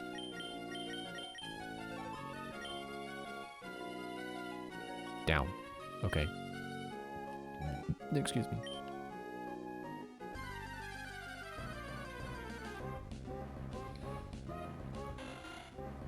I can't stop yawning. I'm tired, but I still gotta go for like another hour. After how last week went, I really should try to get this to go for the full 4 hours. I mean, you know, we're close to the end of the game, so I guess there's not really a rush. We got 1 gym left. So it's not like this game is going to be taking forever, but... you're riding a Pokemon instead of swimming yourself. I am envious. I'm not going to lose to some surfer trainer.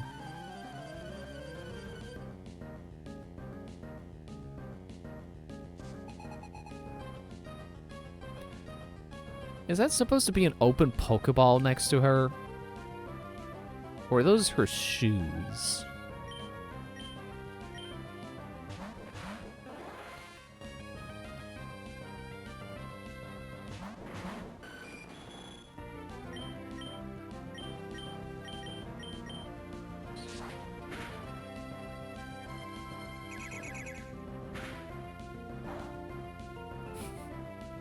Pathetic. Is that the best you can do?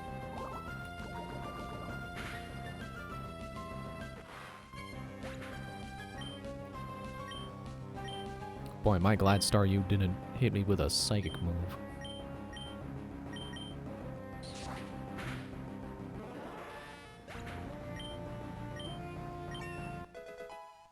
Good job, Stormwing. Oh, I can't. I've only got sweat in my eyes. I'm not crying. I'm getting chilled. I've been in the water too long. I wish I could ride a Pokemon like you. You can find pretty colored shards of things around here. Another double battle with swimmers! If seawater gets up your nose, doesn't it feel terrible? I couldn't even swim last year, but now I'm a decent swimmer. I think I'm capable of anything now. Sorry about the lag. Wallpaper shuffling again. Wait, was her name Isobel? Like I-S-O-B-E-L? Wasn't the swimmer earlier Isabella? Spelled the way Isabella should be spelled? Not Isobel. Sorry to any Isobels out there.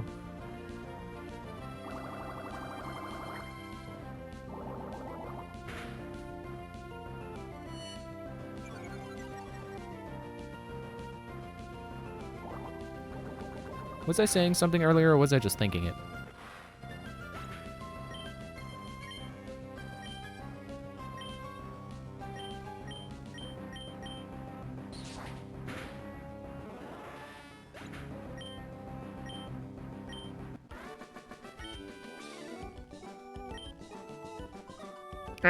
Why you? Sheesh, getting greedy didn't do a thing for me. Oh, I choked on some water. It's bitter. It's salty. If you practice at something, you will get better at it. You're young. Don't be afraid to try all sorts of things. Yeah, I just remembered because it hurt. Yeah, I don't think I've ever been swimming in the ocean or sea or whatever. Hello, mate. It's Walter. I trust you well as a person with life. I would not suicide youngsters yet.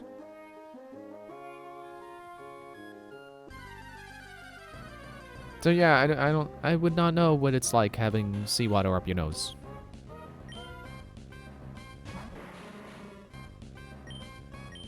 I think I feel a sneeze coming on. It may not be seawater up my nose, but it sure is something up there that my nose isn't happy about.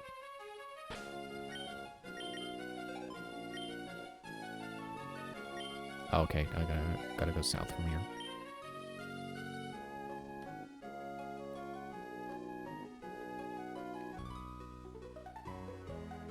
I'm a mermaid. I'm a woodpecker. Except with dirt.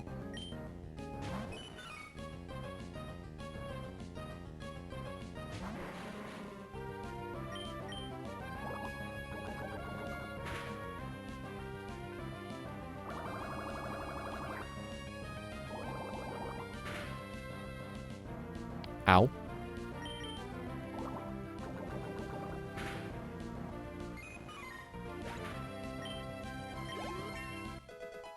Yeah! 35! Sfeel! Whoa, nice spin.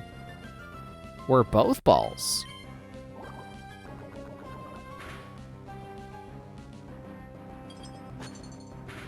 Ow, that sounded like it hurt.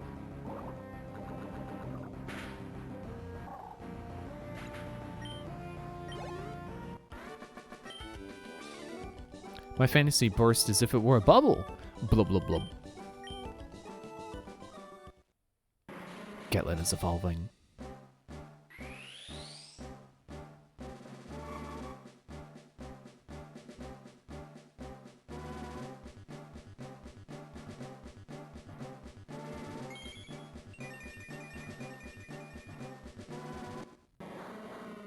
He got a second face.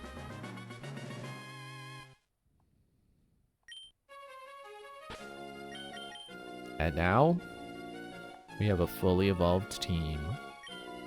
Nice.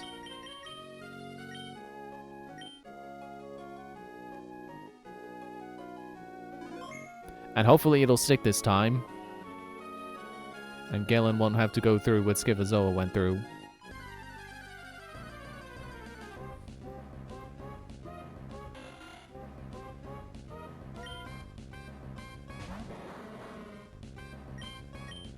Let's try your strength by using a weaker move. Yeah!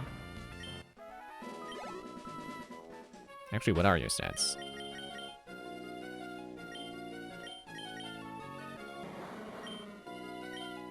We still got Levitate, that's good. Attacks are pretty alright.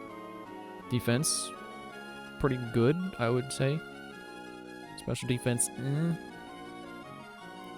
not bad.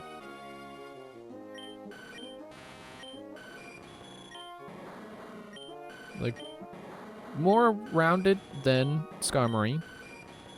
I keep reading that part instead of the part that's their nickname, Stormwing. Not as bulky, obviously, but...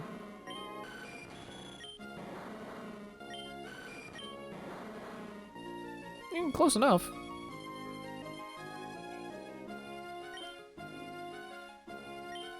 I don't suppose anyone's abilities changed when they leveled up, did they? Draining causes injury. Raises speed and sunshine. Okay.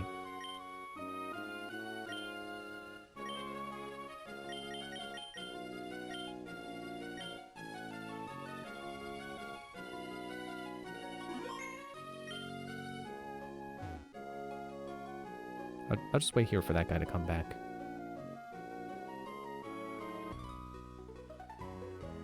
Swimming is a full body workout. You will get fit. You will get fit. Hey, it's Barry.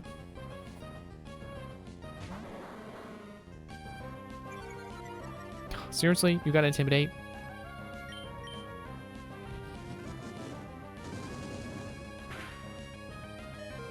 Is that the one that always does a fixed amount of damage?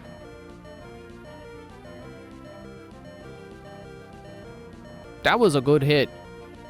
I mean, I know it was critical, but even if it wasn't critical, that would still be a pretty good hit.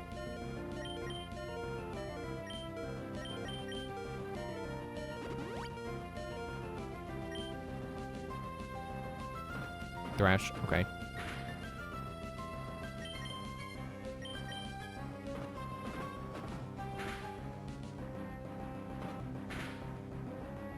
Oh, come on. Oh, come on!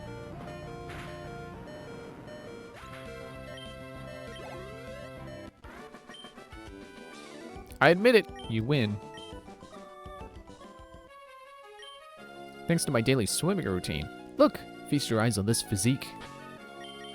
I'd rather not.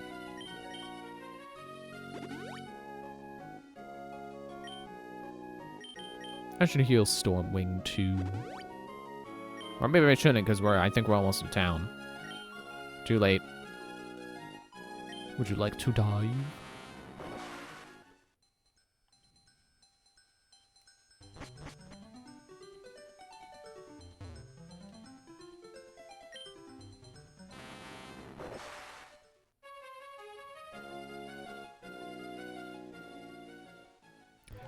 Well, it doesn't look like anyone's stopping me from going in the gym. Which side was the Pokemon Center on? Is it over here? There it is. It's the PC.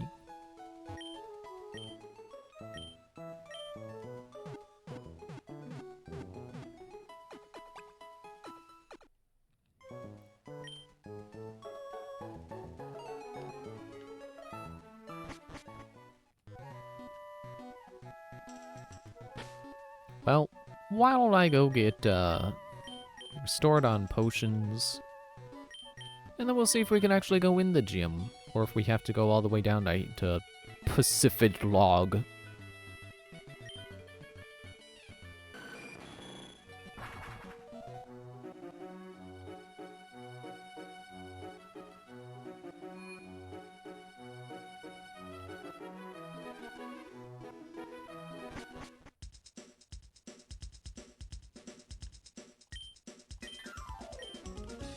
I don't know why, but I feel like it's kind of a trend for department stores in Japanese games to be kind of carnival-like. Maybe not like carnival, but like you know, they like to feel like a celebration. I wonder if that's like a real life thing, or they just do that in fiction, or what? Or maybe I'm hallucinating. I don't know.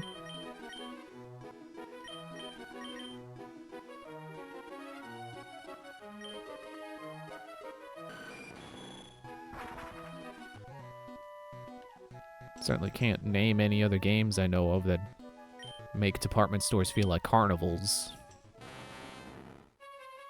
Except like Animal Crossing, when you level up your store to really high. Oh, the door's closed.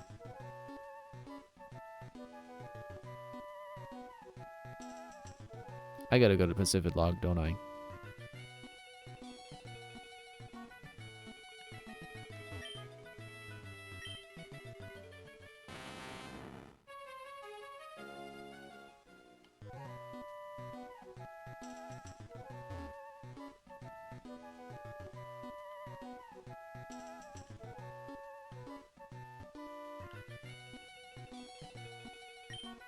Who might you be? This is the Cave of Origin. The spirits of Pokemon becalmed at Mount Pyre are said to be revived here. Please leave.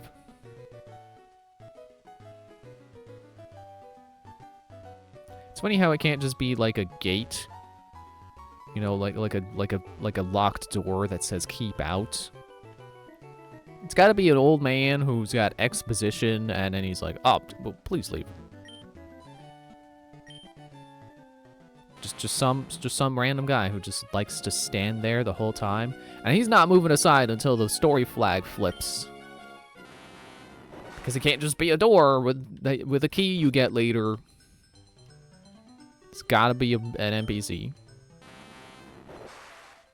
I mean, I guess to be fair, that's you know, probably easier to program for RPGs. And easier to illustrate, because, like, yeah, you got all these NPC sprites all over the place.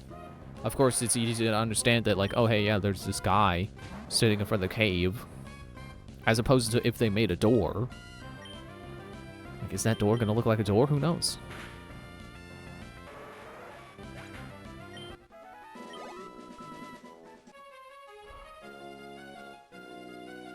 Do I have to go around this way to start going towards Pacific Log?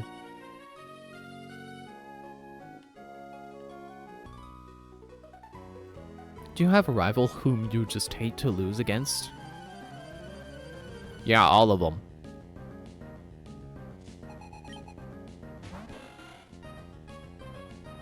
Level 26 Wangle?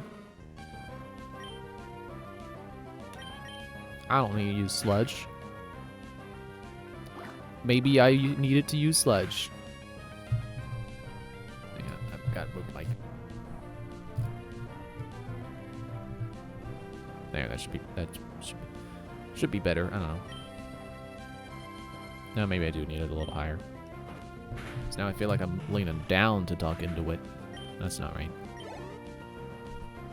Yeah, maybe I can scoot my chair forward a little bit. Nope. That did not accomplish what I hoped to accomplish. I am not more comfortable because I scooted in. If anything, I'm less comfortable now.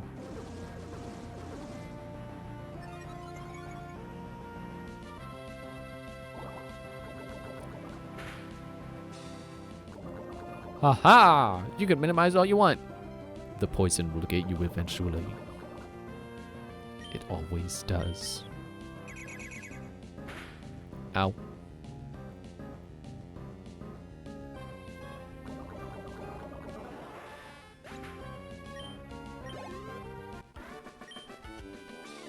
Arrgh, I hate losing. If you have a rival, don't get the feeling that you have to keep getting better. Oh, that was a question. Ah, I'm about to jump off onto land. Do you mind level 7 Tentacool?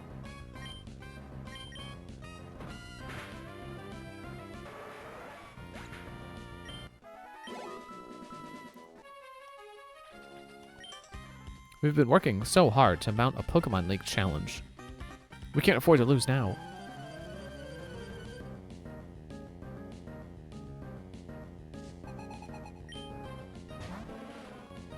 Gloom.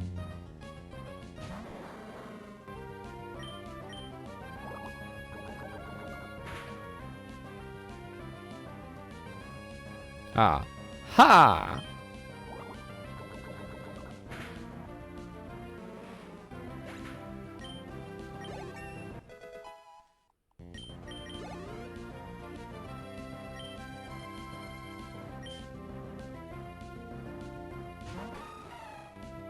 Oh, right, Azumarill. The, the rabbit-looking one.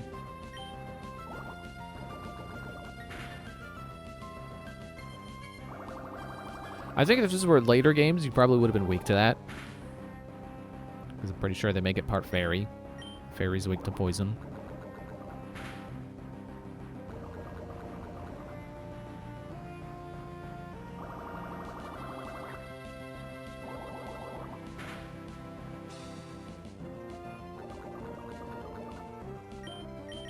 Deckle.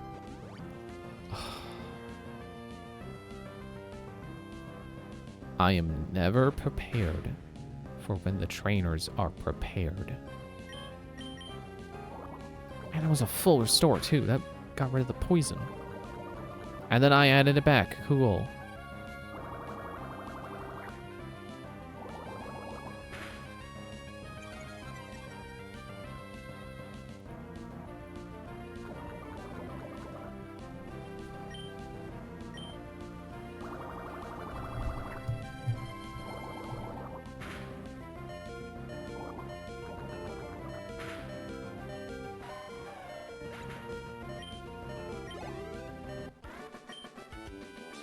Oh, how could this happen? Because I won. After all I've done to get here, I won't give up after one setback. Am I in the wrong place? No, I'm where I thought it was.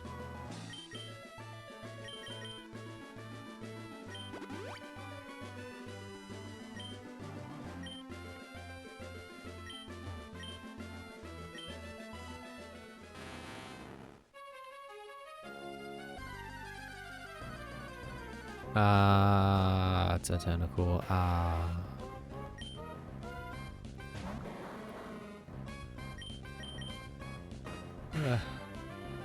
think even if we get to where we're going, I don't know if I'll make it up all the way up the whatever. Pretty sure we're going to a tower. If I didn't read that out loud before, when I was reading about like where are the legendaries. Yeah, we're gonna go, and then there's gonna be a tower that Rayquaza's up. I don't know if we're making it up that tower tonight, or even in it at all.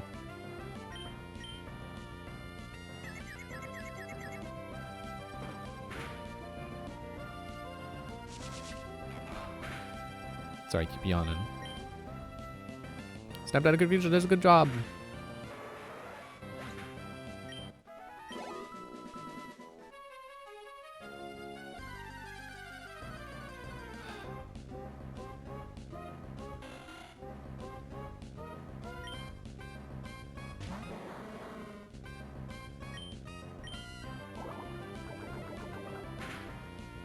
I still remember that shiny Wingull I saw.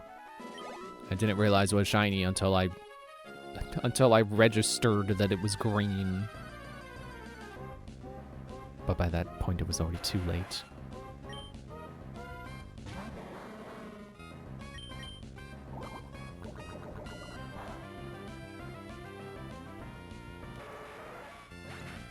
Well, now I know I can take care of a tentacle with Sledge. Sorry, I'm yawning again. Say, hey, hey, let's get on with it.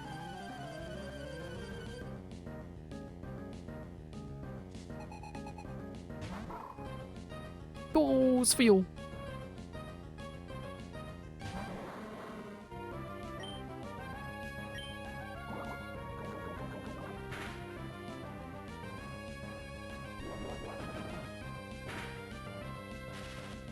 What?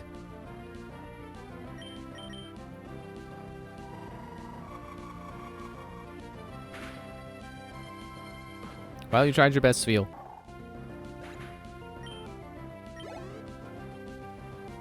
Sharpedo.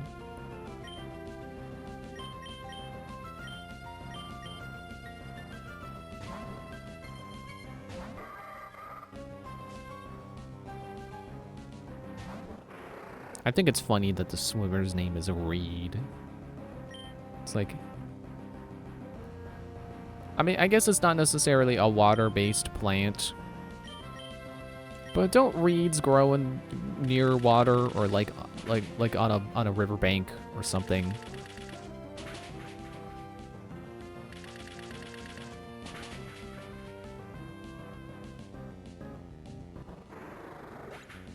I can't tell if Shiftry looks better or worse with its back sprite. I'm beaten. That's it. I'm done. Are you supposed to be singing? There's nothing for a loser. Time for me to beat it to home.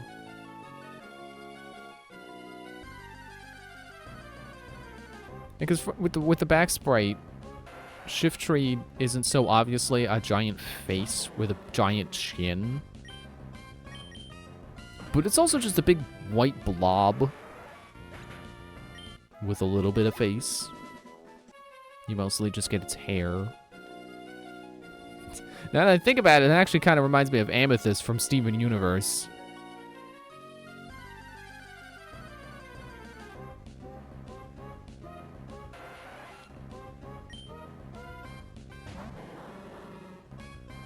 Oh, right, you're still paralyzed.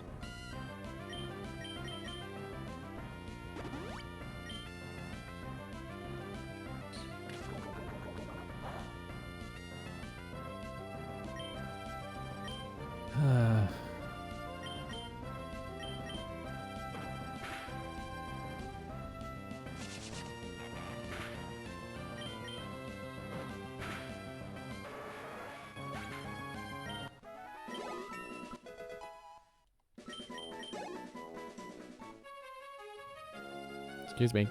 Excuse me. This is my first triathlon. I'm all tense and nervous.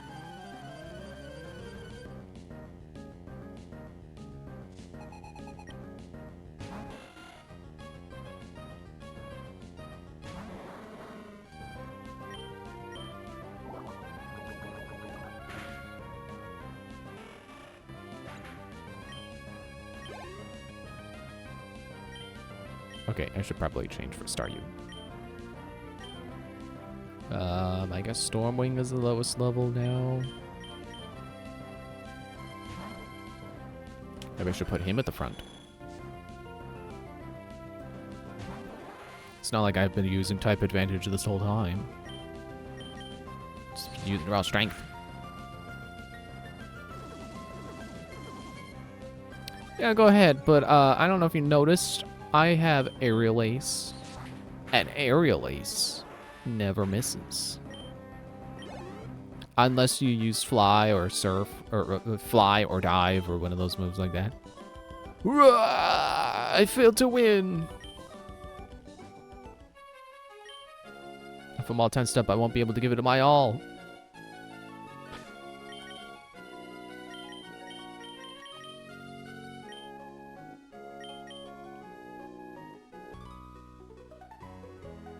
What's the hurry? Let's take it slow and easy. Surfing it isn't as easy as it seems. Isn't that right?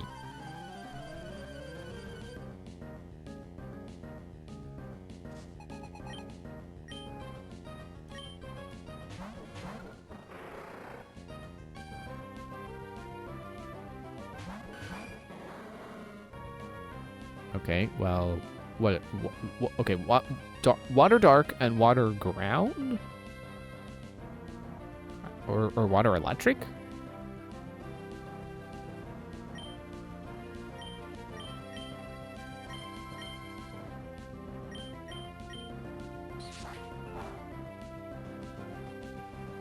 Yeah, it must be electric because you resist flat or where's the ground? I don't know types right now.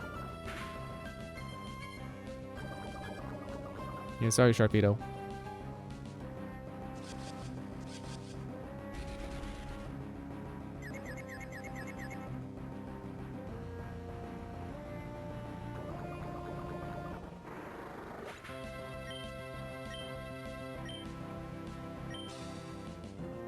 I mean, I gotta just hit you with Aerial Ace again. You don't resist it that much.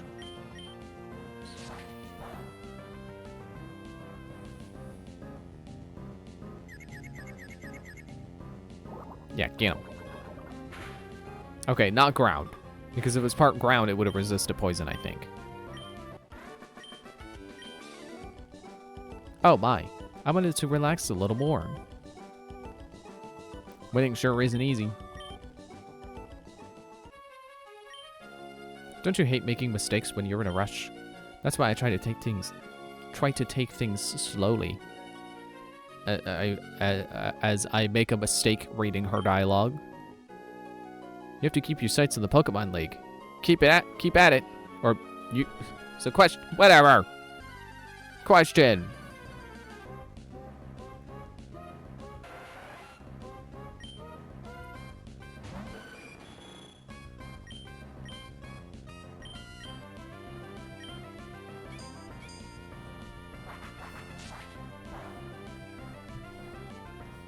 Oh, critical.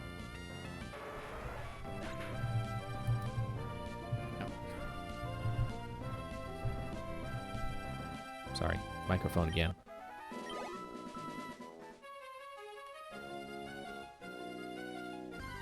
Yeah, I think once we get to town, that's gonna be it. It's not enough time to even... Excuse me, to do the whatever is gonna be next. Stormwing! I love eventful turns like that. So much happened.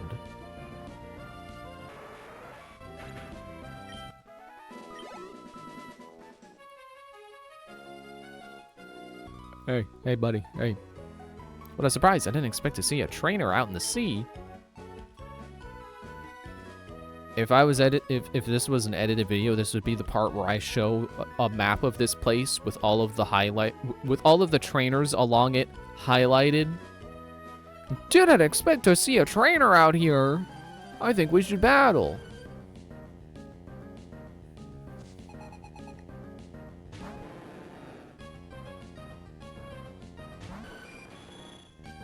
I like how many swimmers out here just casually have Gyarados.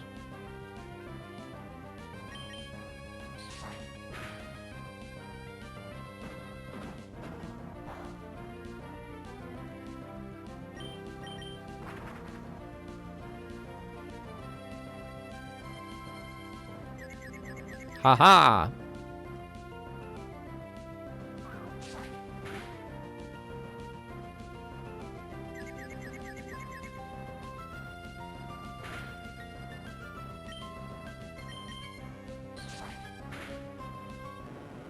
Gotcha.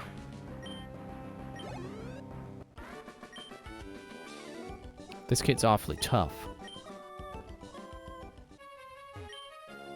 Your eyes have that look of someone who's experienced harsh challenges and won. It suits you well. Man, it sure has been a while since I've beaten a regular trainer, and they're like, "Oh, you're pretty cool. Can I have your number?"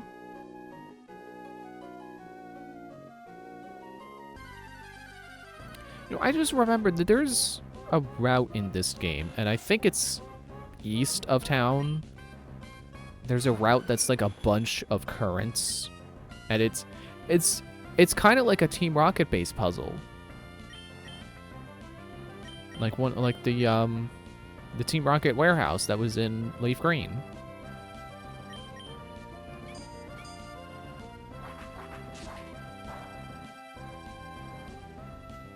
I'm pretty sure that was this game, and I think I remember flying back to town to reset. So I'm pretty sure it's to the east of the town and not the way to town.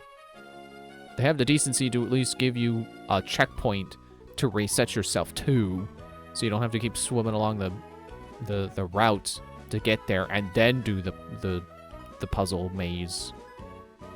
In the deep blue sea, my shattered blue heart finds comfort among waves. Floating on the open sea like this, it's peaceful. Said the guy swimming back and forth frantically.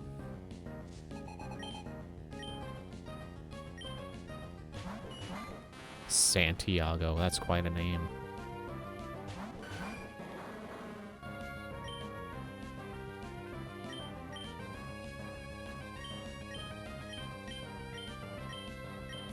Yeah, Sludge Stormwing, that's gonna help.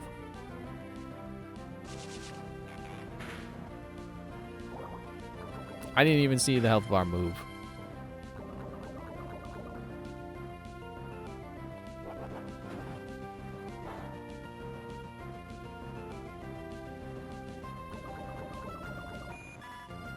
Bye-bye, Goldie. Hello, level 37.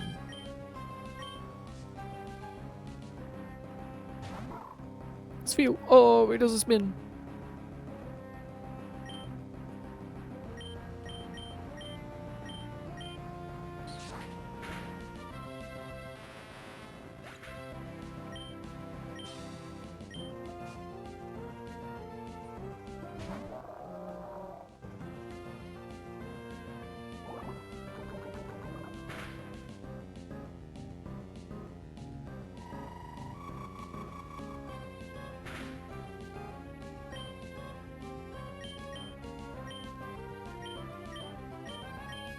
Hoping for the poison on Whalebur. Unless Whalebur isn't as tanky as I expect it to be. Okay, no. No, we're good. I mean, that poison would have finished him off, but whatever. You know what else will finish him off? Air Release.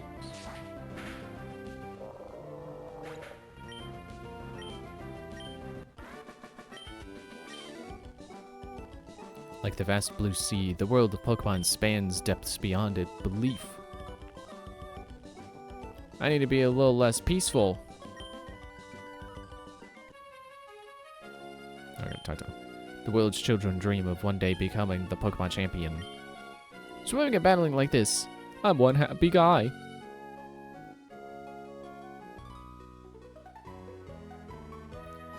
The people of Pacifid Log are a peaceful bunch. They never get angry. That goes for me too. If you can beat me, I'll give you some great information. Information, you say?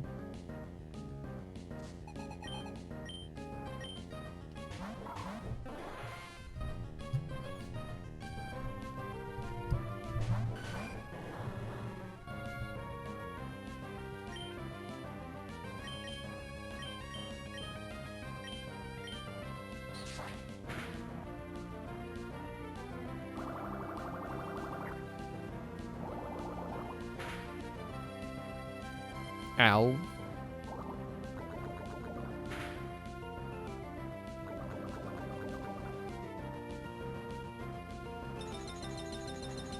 I was just... Jeez, I'm really out of it right now. I was like, oh, why is it hailing now? Maybe because Spheal used hail.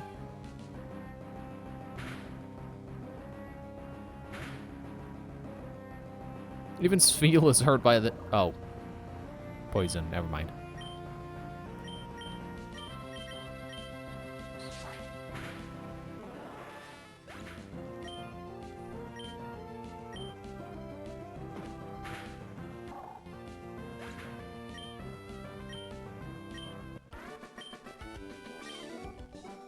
Oops. Oh, did I lose? Oh, wait. I'm not angry, honestly. But boy, you're strong. Ha ha ha.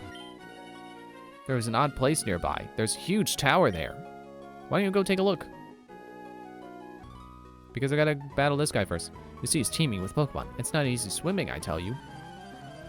Yeah, why do you think I'm on my Pokemon? It's totally not because video game mechanics don't let me swim. Oh, Pelipper. Oh.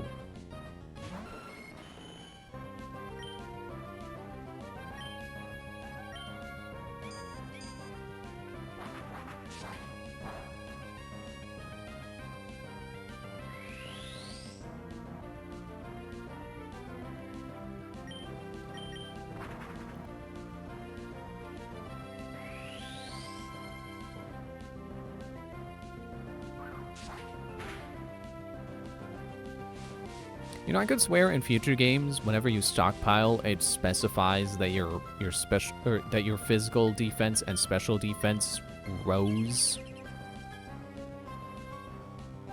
You used that on the wrong turn, buddy.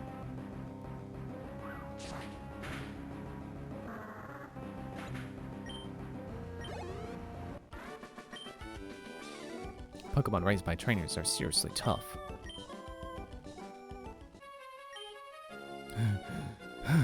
I'm wiped out. The going's easy. It's the leaving that's the hard part. I have the energy left to make the return trip. Well, bye.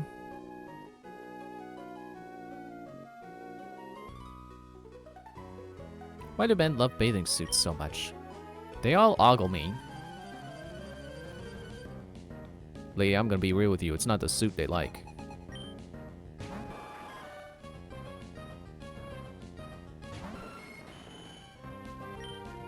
Yeah, I don't really get the obsession with swimsuits either. I mean, you know, aside from the obvious, like the swimsuit itself, it's like I don't care.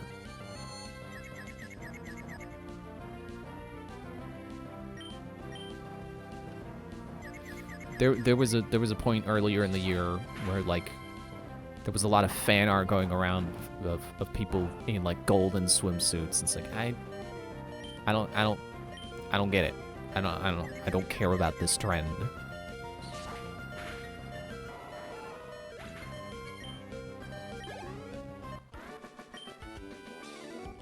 I'm out of my depth. Maybe it's not my bathing suit that makes men look. It must be my beauty. She figured it out. I'm gonna at least super potion Stormwing because he's in the danger now.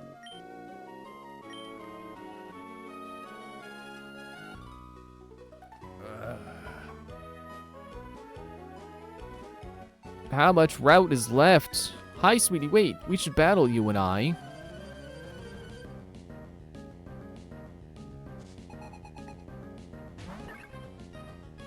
Oh, look, it's the worst Pokemon ever. I'm gonna obliterate it with Fly.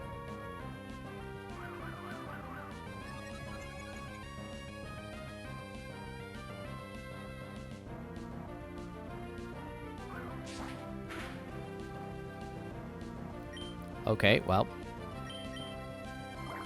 I didn't obliterate it. Maybe it's not the worst Pokemon ever.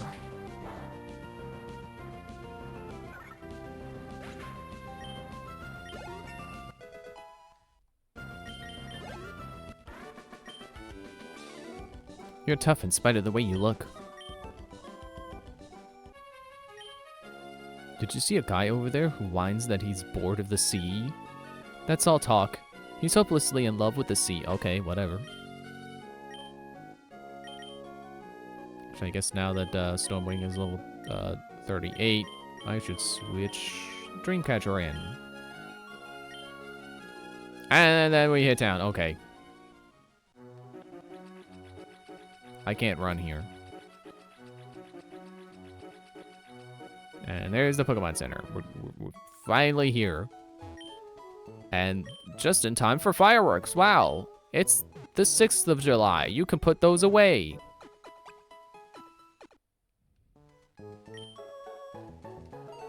That's another thing I don't really understand. Like, okay, I get it. It's a holiday. 4th of July, you blow off some fireworks. Okay, whatever. But doing it on, you know, day before and then several days after. Like, you had your day.